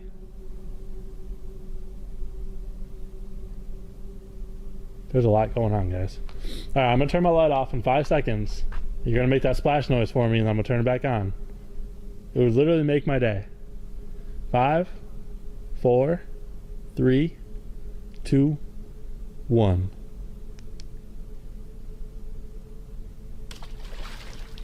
Get the f out of here. Yo, there's no way. There's no way. There's no way that just happened. Oh my God. I'm like losing my mind right now. There's got to be more here that we don't know about, guys. That was so clear. That tells me that there's something back there. That probably, maybe back in the day, there was like a house or something. I'm gonna live up to my promise. A short while later, Chris heads back to his vehicle to get some rest. Just as he starts to settle in, something crunches through the snow directly behind him. He whips around, pulse hammering, but the path is completely empty. The forest has taken on a predatory quality now, and the real dread of Purgatory Road starts to set in. Shadows move in ways they shouldn't around his van. The combination of motion, shapes, and sounds makes it undeniable. Something out there is watching him. Chris makes a dash for the car, throwing the doors shut and locking himself inside. Even that feels temporary, as though whatever is out there has all the time in the world. It sounds like someone was just walking behind me. You guys following me? What was that light? Did you guys see that? This is getting weird. That was clearly an orb or someone just flew way. It was like down the road a little bit. But whoever just crossed the road, I saw you. Alright guys, well, you don't realize how like bored you are until you're out in the middle of the forest with no service and nothing to do. No music downloaded on my phone, no podcast downloaded. I came so unprepared tonight, but that's no one's fault but my own. But yeah, I was kind of just trying to run through everything in my head, like what just happened, you know. It was like that little thing with like the children that Spirit Talker said, and like the water was actually amazing. That was really cool. And I think I got some interesting, I don't know if they're full sentences, I don't think they were, maybe even just some little like voices or words. Something came through the voice recording, and I'm going to try to play it back. Obviously when I edit this, I'll play it back so you guys can hear it. But I don't know, for Purgatory, for me, like that's really cool, because I usually don't get like straight paranormal like that. At least like, you know, seems like there's people on the other end is what it sounds. Still not willing to let it go, Chris pushes himself back out into the freezing night for another look. Scanning the darkness with wide eyes, he stumbles upon something that seems to answer the questions that have been gnawing at him all evening. Shaken to his core, he tears back to the car once more. His adrenaline is surging as the sounds from the forest grow more intense and more immediate. Eventually, Chris makes the decision to try and sleep, telling himself the worst has already passed. He closes his eyes and attempts to drift off, but the woods have other plans. An hour and a half goes by. Deep in sleep, Chris has no idea what is unfolding just outside his van. Strange lights appear dangerously close to the vehicle, then comes a sharp knock against the side. Chris doesn't stir, but the camera catches every second of it. Overcome with panic,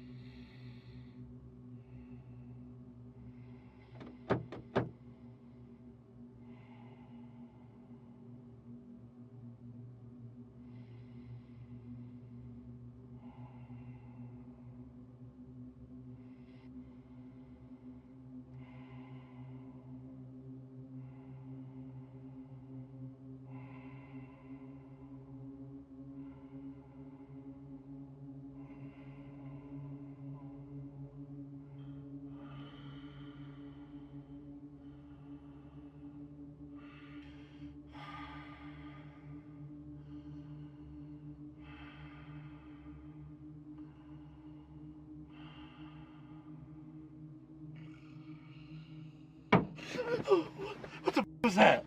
What the f was that? What the f was that? What the f was that? Hello? What the f?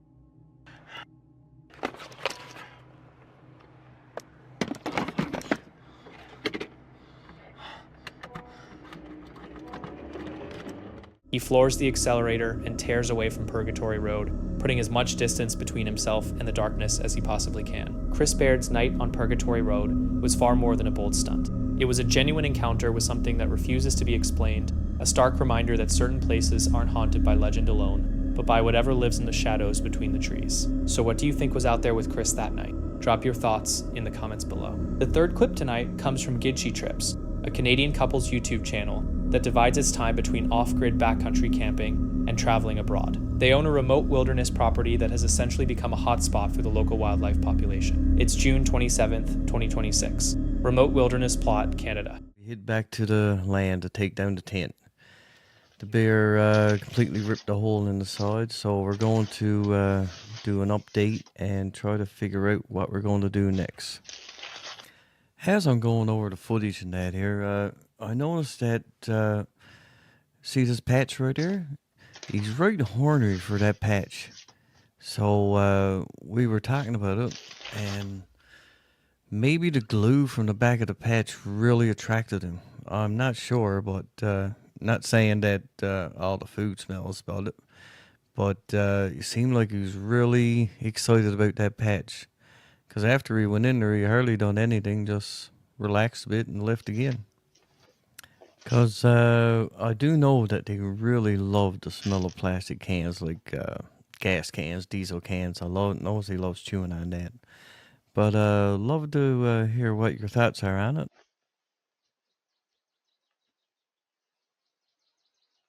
Well, good day, everybody.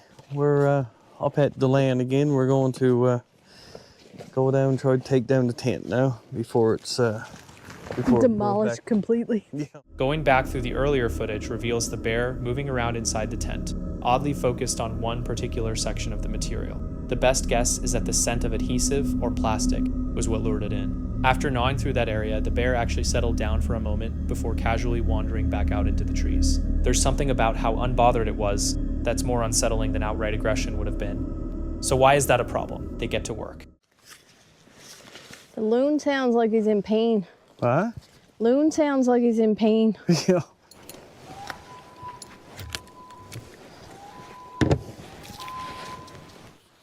I don't think I ever felt like I gotta look over my shoulder this much. Oh, I know.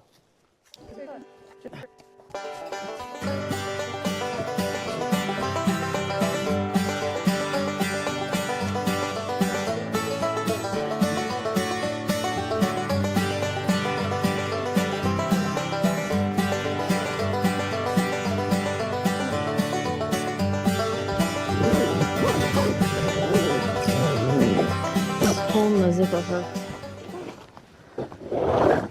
Oh, Jesus. Am I scaring you?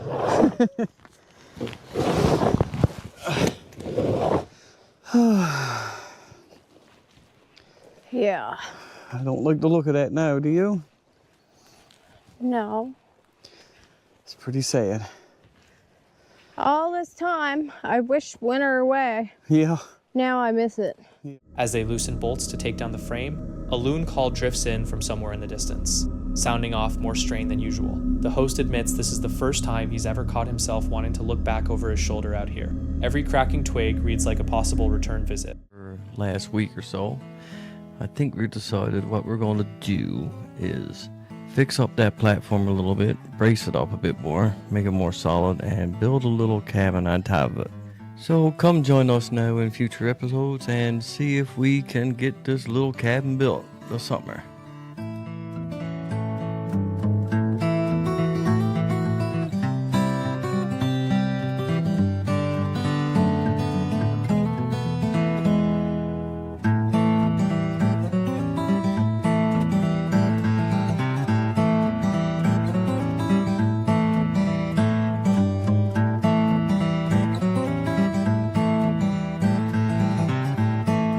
Thinking it all through leads them to one conclusion. A soft-sided tent is essentially no barrier at all against the predators in this area. The wooden platform gets reinforced and shored up, and the next big project becomes a proper timber cabin. Either you adapt, or you keep leaving tents out there as gifts for the local bear population. The tent let them down at the moment it mattered most. The bear showed up while they were gone, and it might very well have come back if they'd been inside. A coincidence? Probably. But out in country like this, you start drawing lines between dots that may have no real connection. Or maybe they do. I'm still not sure what to make of the decision to go back there at all. Lisa was wrapping up a peaceful solo van life journey through the Pacific Northwest when she decided her final night would be spent somewhere familiar and seemingly secure, the parking lot of a Cracker Barrel. It had been a long, rewarding day of hiking and exploring her favorite stretches of coastline, and by evening she had settled the van into her chosen spot. With an early morning flight looming and a rental van drop-off scheduled for 7 a.m., an early bedtime was the plan. So lazy though, in my life. I didn't want to deal with anything. There's only 5 gallons of fresh water in here. And I haven't been cooking, so it's lasted me. So I bought water. And I didn't just buy water to water fill it because I honestly couldn't be bothered. I just bought jugs of water that I'm gonna fill with. Let's do it. This is the most and least van life things that I've done. Most, hung those bananas. Let those bananas swing. Least, bought physical water, not even just water, like containers of water. Alright, I think we're good. It's time to go back to, where's my phone? I think I'm sitting on it. Yep, it's time to go back to where we were chilling before and go hang out and enjoy the sun. It's really nice to have sun, but I like that misty gray. As the sky darkened, Lisa started tidying her belongings and winding down for the night. She was worn out, genuinely excited to reunite with her family, and ready to close the chapter on what had been a deeply needed adventure on her own. Then, right as she was getting comfortable and drifting towards sleep, something unfolded that would burn itself into her memory for entirely the wrong reasons. I feel like I'm telling you like a ghost story. That is like ridiculous. It has been an insanely long day. I'm tired. I'm ready to go see my boys. I have an early flight tomorrow. I'm gonna drop off this van at 7. Yeah, I'm ready to go back. I think that this trip was so much that I needed, right? Is someone knocking right now? Oh, am I really getting the knock right now? Just open the, I have to be at the airport really early in the morning. Do you know somewhere close by that I can? Oh, where those trucks are? Where the trucks are, and that little road that goes right. I just have to put a few things away and then I will be out of here.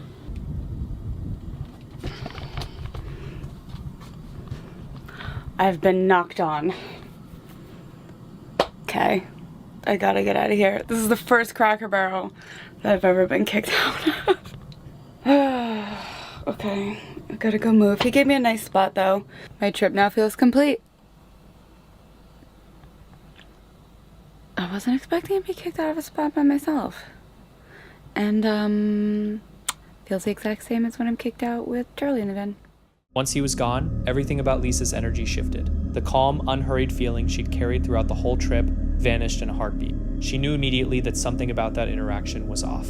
This wasn't someone genuinely lost and looking for directions. Parking lots have employees, there are posted signs everywhere. And the question that kept nagging at her, why would anyone single out a woman alone in a van, in the dark, when there were clearly other options? She made up her mind on the spot. She was leaving. Despite being exhausted and having specifically picked that location for how close it was to the airport, she gathered everything still out and got ready to move on. As she packed, her mind kept turning the encounter over. She noted that this was technically the first time she'd ever left a Cracker Barrel lot at night, though nobody on staff had asked her to go. This was her own call, driven entirely by that stranger's approach. She relocated to another spot, but the harm was already done. Her feeling of safety had been torn apart completely. The restorative solo trip she had worked so hard to take ended with a brutal reminder that even the most ordinary-looking locations can become threatening when you're alone and exposed. And sometimes the encounters that leave the deepest mark are the ones where nothing technically happens, but every instinct you have is screaming that it almost did. Pendle Hill doesn't demand much attention from the valley below. It's just a sharp incline, a few scattered rocks, and a decent view. But when you're lying next to the very stone wall where the 1612 witch trials were set in motion, and fog rolls in faster than you can break down your shelter, that history stops feeling like something from a textbook. Here's what one group of campers discovered for themselves. Our second video of the night comes from Ant Survive the Night, a British outdoor adventure channel where host Ant puts gear through its paces and camps across some of the UK's most striking locations, from rugged moorland to remote coastline. He brought along a few fellow campers for this particular outing. Spending a night on Pendle Hill sounds questionable on paper. In practice, it turns out to be even worse than advertised. September 24th, 2020. Ant's crew has just stepped out of the Pendle Inn and begun making their way up the hillside. As they ascend, the conversation turns to the site's dark past, the Pendle witch trials of 1612. and the innocent women who were put to death on this very ground. There's already an unsettling weight in the air, and they haven't even set up camp. So we've had a few beers, so we're going to head up now, up that massive hill they call Pendle, that's got a load of witches on it. Supposedly witches. I'm a little bit nervous about tonight. I'm a bit scared. I won't say. Weird things happening. Well, this is the thing. I'm not. You say there's a rampant badger. I'm not joking. Okay, so that might be worse than witches. We'll see. We'll see what happens. Anyway, we're getting our gear together, and then we'll bring you back when we're kind of on our journey up. All right. See you in a bit. So here we are on the site of the horrifying witch trials in which they threw at least 3 innocent women to their deaths in a barrel. A barrel, what's all that about? A complete wooden barrel, just like the one that I put on YouTube, what I'm going to use in my canoe. They threw women off right down there on that. What's all that about? It's just weird, isn't it? Then if they made it and they survived, they'd burn them.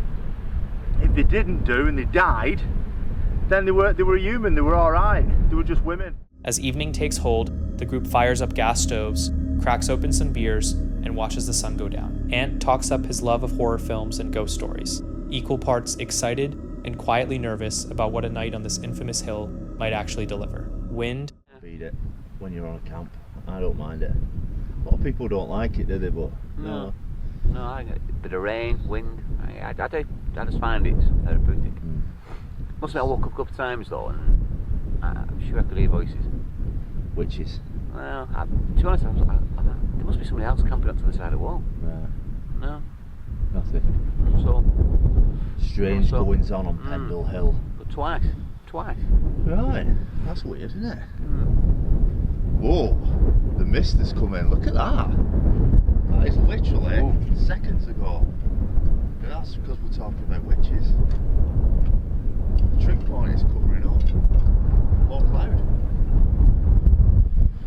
And here's the big man. Here he is. Morning. I haven't got any hangover whatsoever. That's the truth. We're doing alright. I feel absolutely fine. That is me.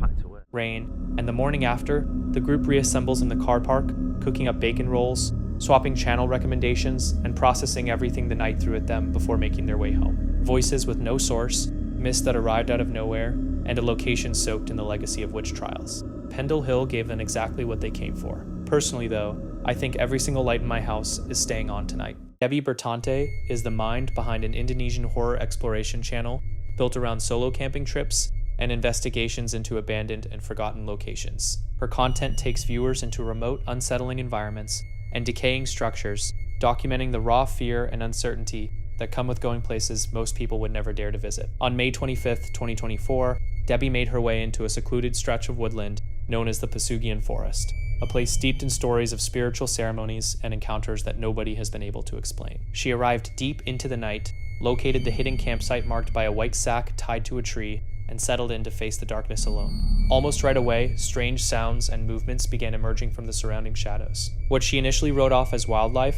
soon became increasingly difficult to rationalize, and a creeping sense that something else shared that forest with her began to take hold. Oke, saat ini saya mau lanjut santai dulu, setelah itu saya mau masak.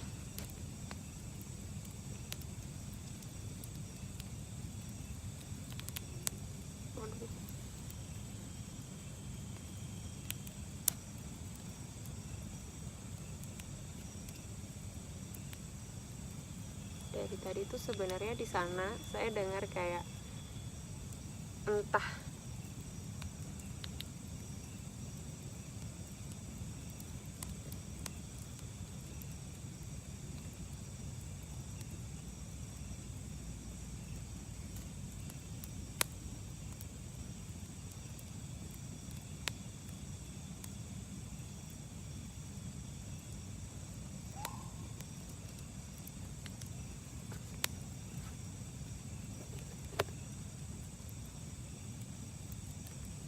saya tuh dengar suara kayak nangis, tapi kayak ada suara.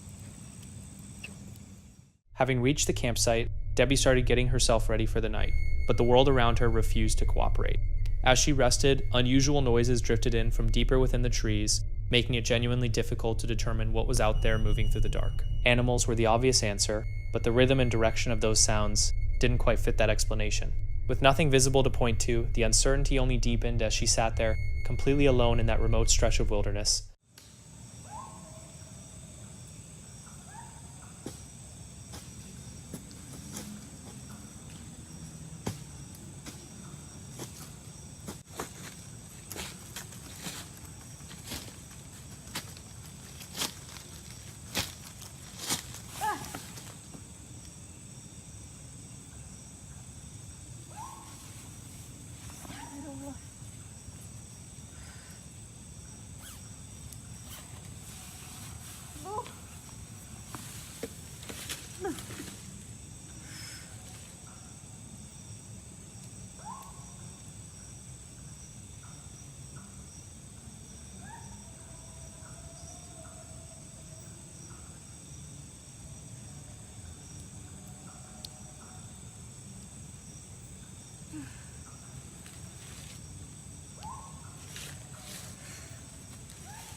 While she slept, the sound of footsteps circling her campsite gave the impression that something was drawing closer. And then without warning, she felt as though something had slammed into her or shoved her clean out of the hammock. She wasn't seriously hurt, but the incident shook her confidence immediately. She described the sensation as resembling sleep paralysis, as though something had come right up to her while she was powerless to respond. Driven by the need to understand what had actually come near her that night, she pushed further into the woods to investigate, a decision she would come to deeply regret. Assalamualaikum. Saha.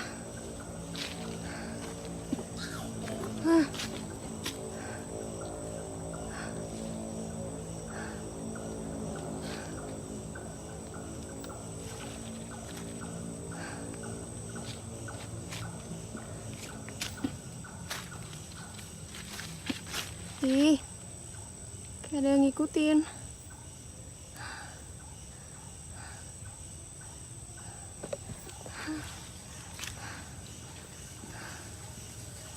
Ih.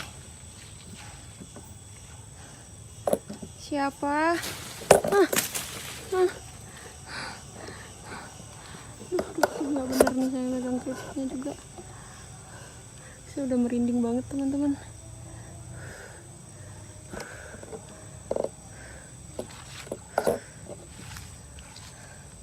Ya Allah, nih udah miring-miring nih megang tripod nih.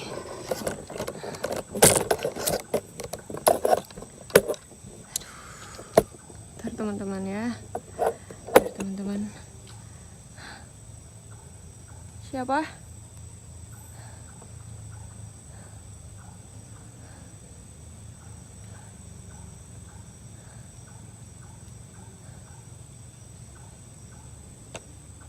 Banyak banget interaksi di sana teman-teman.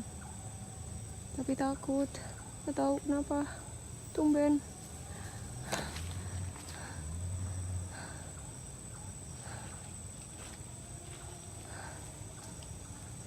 Oh, ini semakin masuk ya. Assalamualaikum. Aduh, kan hampir kepleset. Ini nih yang ngeri nih teman-teman.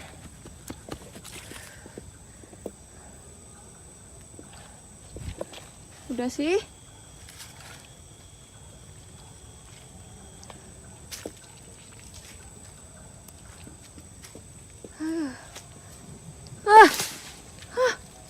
Apaan tuh?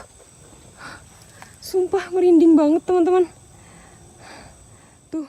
Something shifting near the tree line hinted at a presence lurking just beyond what the camera could pick up. Whether it was an outside disturbance, some environmental variable, or something she simply couldn't name was impossible to say. What made it all the more unsettling was the timing unfolding right on the heels of the unexplained footsteps and movements she'd already noticed. She tried pressing on and exploring further, but the deeper she went, the more intense the sensation of being followed became. Siapa?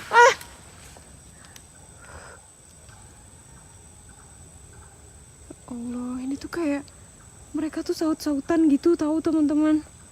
Sumpah. Ini kayak pocong lagi. Aduh. Tuh, apanya tadi ya?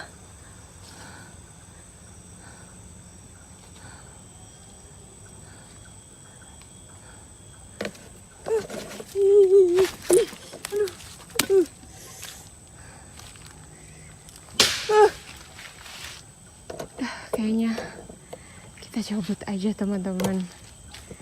Tidak memungkinkan. Tolong. Jauh banget lagi suara motor kan. Gimana nih mau teriak nih. Tidur di warung aja udah paling bener. Oke, kita keluar. Ini pocong. Banyak banget suaranya.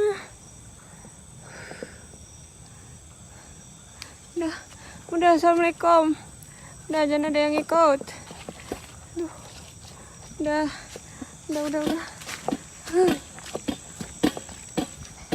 Lah, mana berisik banget lagi nih.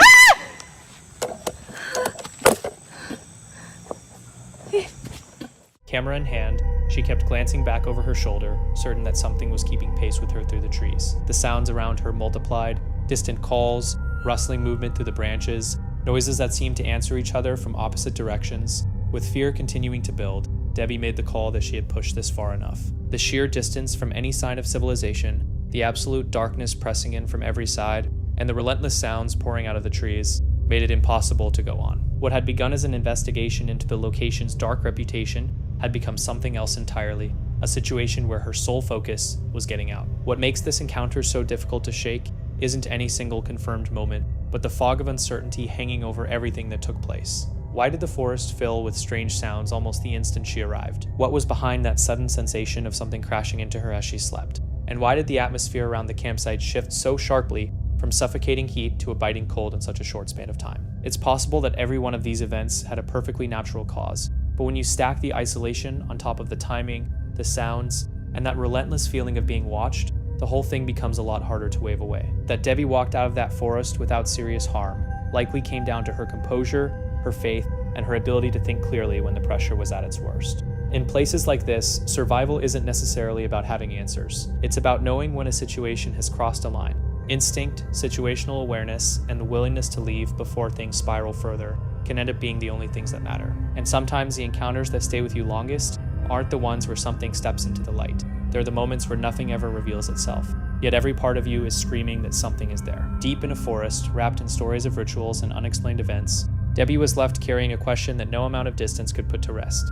Had she ever actually been alone out there, or had something been watching her from the shadows from the very moment she arrived? YouTuber Awakened Abe and his crew were settling in at their campsite during a through hike along the Appalachian Trail when a violent windstorm rolled in without warning. What unfolded next would have them running for their lives.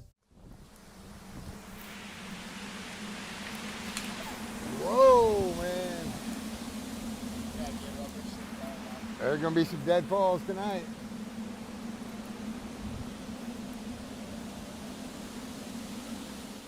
Initially, nobody was too alarmed. Some of the other campers even started recording the spectacle on their phones. Then, an emergency weather alert flipped everything upside down. A tornado was bearing down directly on their location. Where's the library? Library, come on!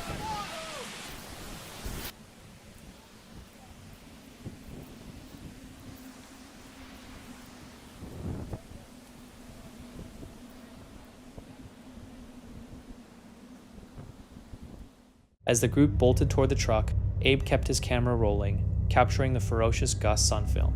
Trees thrashed wildly overhead, while chunks of debris were hurled through the air like missiles. We just had the trees come down on top of us almost. It is whipping. Was that your tent it almost missed?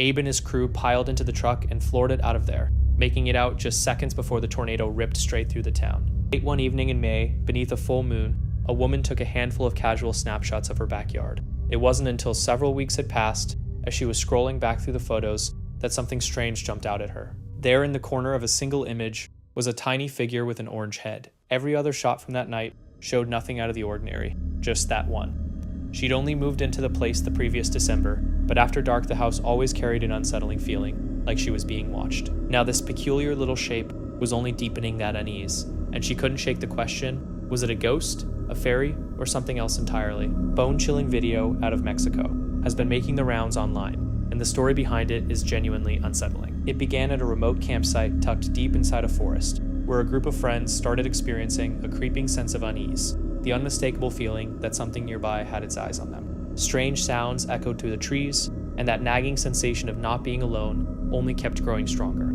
On top of that, they discovered some unusual tracks around the perimeter of their camp. Determined to figure out what was out there, one of the group mounted a hunting camera onto a drone and launched it into the air to sweep the surrounding area. Within just a few minutes of hovering overhead, the person controlling the drone caught sight of an extremely tall figure moving through the darkness. What the footage reveals is this. The friends gathered around their campsite, and then, as the drone descends for a closer look, a deeply unsettling silhouette materializes in the background, just standing there staring in their direction. This was no stray member of the group who had wandered into the trees. So the real question remains, what exactly was lurking out there in that forest? Ed City Paranormal's Nat and Josh stepped inside an abandoned house in the middle of nowhere, a location neither of them had ever seen anyone explore before. From the street, it looked compact, but once they were inside, it opened up into something else entirely. Wide wooden floors, walls that leaned at wrong angles, ivy forcing its way through the window frames, and down in the basement, a stone slab that looked disturbingly like something you'd find in a mortuary.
What is up guys, welcome back to another video. So today I've come to investigate this creepy old church. I've actually never been here before. Well, I have, but it was weird. So when I came here, it was probably about a month ago now. Bearing in mind it's in the middle of absolute nowhere. All the lights came on and I was like, alright, maybe I can't film this. But whilst I was here, something actually happened. So there was a load of noise inside, which I'll just show you now when I head in. There was a load of sounds, but I thought I can't film it because the lights come on because they're like motion sensor.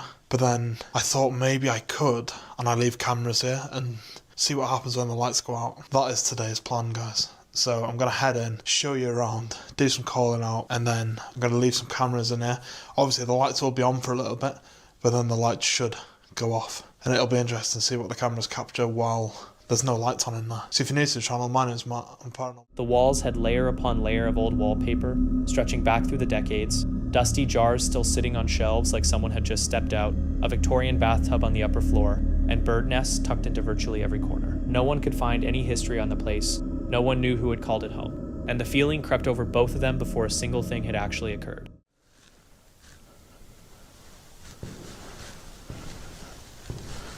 Or can anyone show it to me like you're here?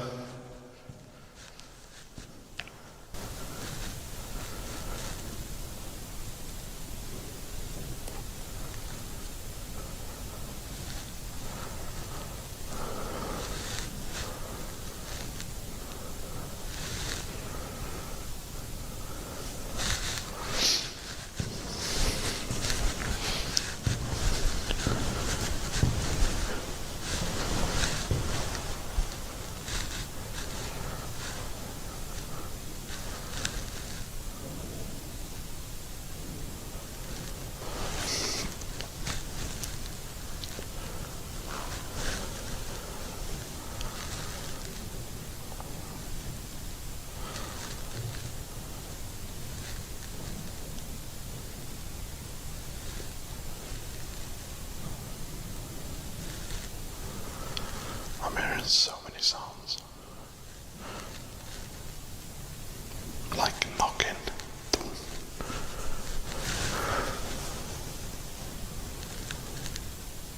Are you making the knocking sound I can hear?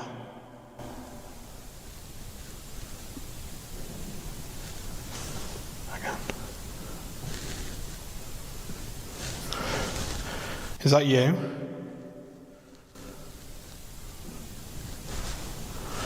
I can hear it.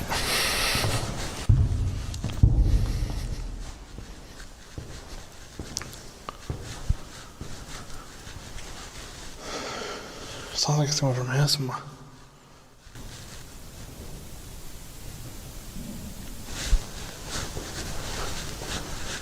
Then, just 6 minutes in, 3 heavy thuds rang out from the floor above. Both men went completely still. Matt said he hadn't experienced a sensation like that inside a building in a very long time. Josh felt it too. Neither of them could bring themselves to move.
Up in the bedroom, they picked up something else. Tiny, faint footsteps crossing the gritty plaster floor. Matt asked out loud whether children had ever lived here. The same sound returned twice over. Then came what could only be described as someone weeping. Same noise, same rhythm.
both times. When Matt pushed the question a third time, a clear yes came through, followed by a thud, then yes once more. They packed up and walked out before the investigation was anywhere near finished. For 6 days now, but 14-year-old Amber Dubois' family is not stopping. The FBI has stepped in, and the family is now working. Back in 2009, a 14-year-old girl named Amber Dubois went missing on her way to school in Escondido. She had a check on her that day, money meant for purchasing a lamb for a class project. Somewhere between home and school, she simply vanished. Nobody witnessed anything. No surveillance footage captured a thing. Not a single lead. No clues.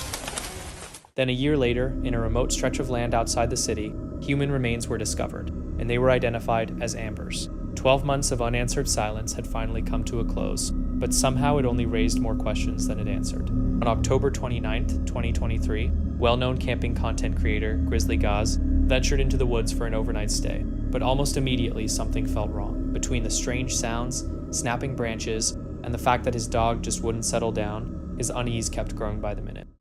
I'm in this woodland and I've heard that pagans come in here to do their rituals. Is that what you want to call it? So I'm looking for, it's a large down tree and it's around this area somewhere. Right then, let's get set up, shall we?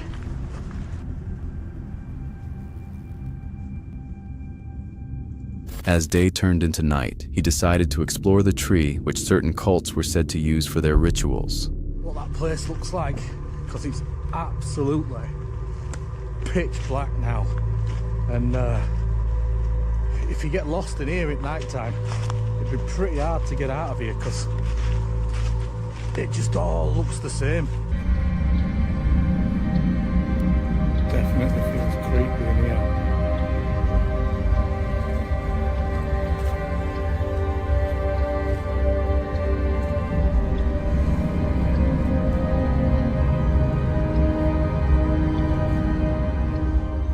Does feel creepy down here, but that's because I've got light shining in my face and I can't see out. And when he made his way back to his tent, the night was nowhere near done with him. It was almost like some kind of curse had taken hold, because what unfolded next left absolutely everyone without an explanation. I can definitely hear something out there.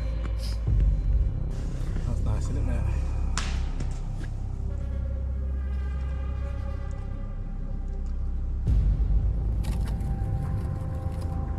Fucking hell, that was a big branch, wasn't it?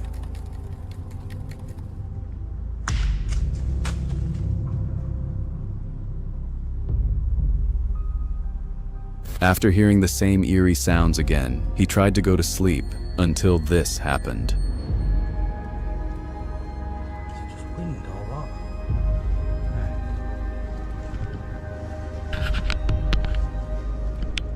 I think it's just wind. Let's pick it back up again now.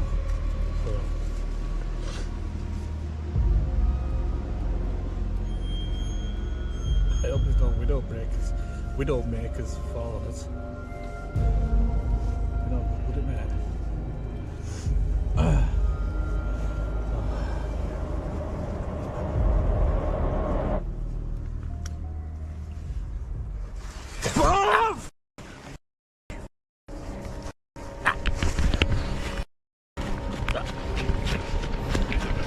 You know,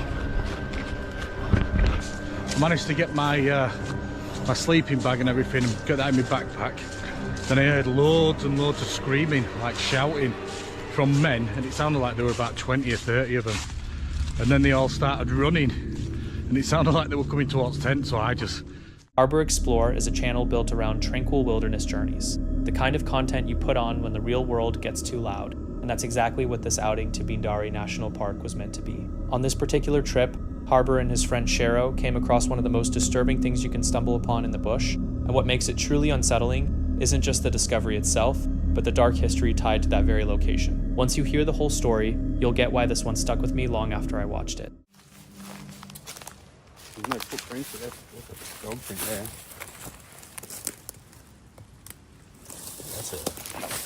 dust. They're the big ones. There's a couple of them. There's one a little bit wetter. So look how far in the mud they are. Did you bring a knife? There's a few fairly decent sized bloody dog prints there. Decent sized animal. Not too concerned about it, but that's why I always carry a knife anyway. They're not overly alarmed, but they definitely take note. Out in terrain like this, you can never be sure what you might encounter. That's why he keeps a knife on him at all times. As they push further along the trail, something else catches their attention. Branches that have been deliberately cut, sliced with clean, deliberate strokes. Somebody has been using this spot for a reason. The question is what? About an hour into the hike, they come across something that shifts the entire mood of the trip.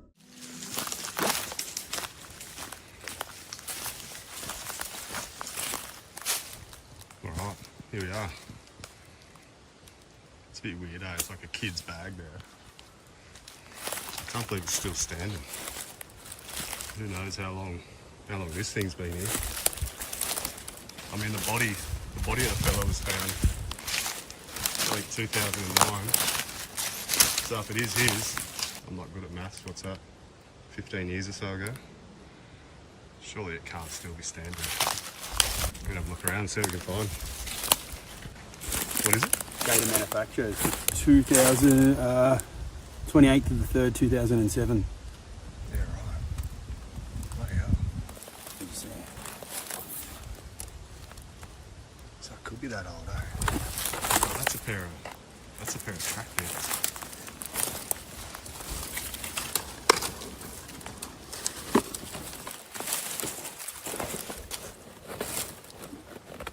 Lift the bag up. I'm surprised if there's a bloody small item under the hip bag.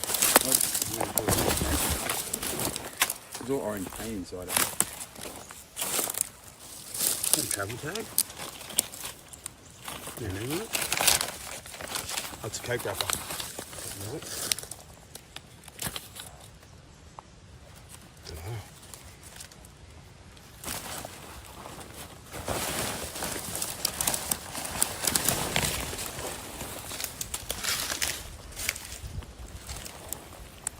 What brand of bag is it? It's nothing in it, eh?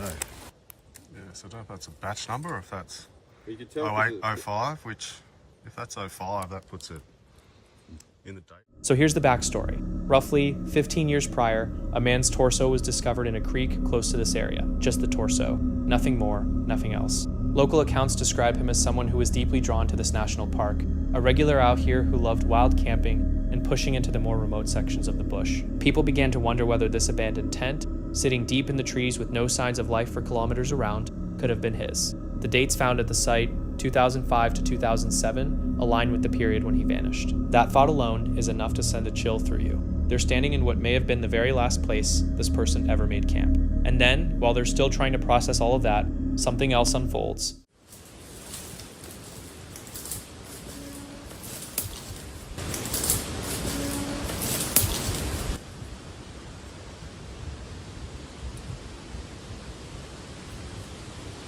Yeah, it's creepy in here, eh? I don't know, it's just got a weird feeling. I don't know, you probably would have heard on the video just then there was like a horn noise. It was only sounded man-made and it was only 100 metres or so away, so it's pretty much the way we're heading down this waterfall. Yeah, it's pretty bloody eerie if this was the actual tent of the torso that was found. Bloody weird. Alright, we're gonna get out of this creepy spot, head down the creek, find this waterfall, then we'll jet out of here. Now, just to add another level of creepiness to the tent and the whole story, there's a supposed cult, bit of a known story, that there's a cult living, bit of a community sort of thing, down the bottom of this creek. Not sure if it's true, again, just a story, but... Just one more eerie detail layered onto an already deeply unsettling day. Harbour and Shiro decide it's time to head out, passing the tent one final time before beginning the long walk back to their car.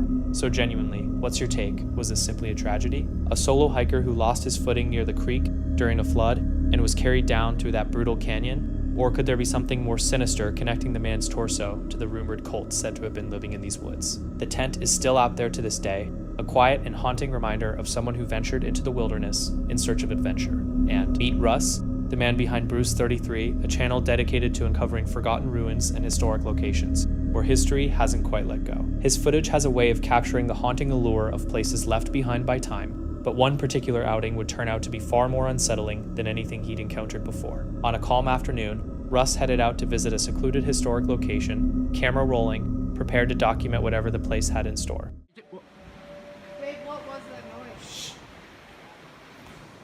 As he made his way toward the site, Russ reflected on its historical significance and confirmed the route they need to follow. The atmosphere carried the heavy scent of wet soil and rot, quietly laying the groundwork for something ominous. Dude, guys, there are literally 2 caves and woods over here. No, but it sounds far away. Yes, but... Pushing further in, the surroundings became increasingly overgrown and remote. He took a moment to acknowledge the untouched, almost peaceful wilderness around him before pressing on, even as the feeling of total isolation began to creep in. Ask other people if they hear what that is. We should get on a boat. Guys, I'm not hearing it anymore. First of all, we should get off the island. Do you think it's over? Because that is loud. Alright, so we just heard like a weird noise like 4 times. Not hearing it again, but that was weird. Be a bear. Like, did a bear fall off? No! It's not a painful noise, I don't think. Oh shoot! Okay, it was definitely... The deeper they ventured, the heavier the silence became, interrupted only by the crunch of footsteps and the occasional rustle of leaves. Russ spoke about how life has a way of persisting in places long abandoned by people, until something suddenly grabbed his attention and rattled him, though he tried to shake it off. Without warning, a burst of strange, eerie music pierced the stillness, cranking the tension up several notches. When it died down, he muttered something peculiar about money, almost as if reaching for something ordinary to steady himself. Whether it was a technical glitch or something far harder to explain, nobody can say for certain. The whole experience stuck with him as a quiet reminder that certain places and the mysteries they hold may not be meant for anyone to fully understand.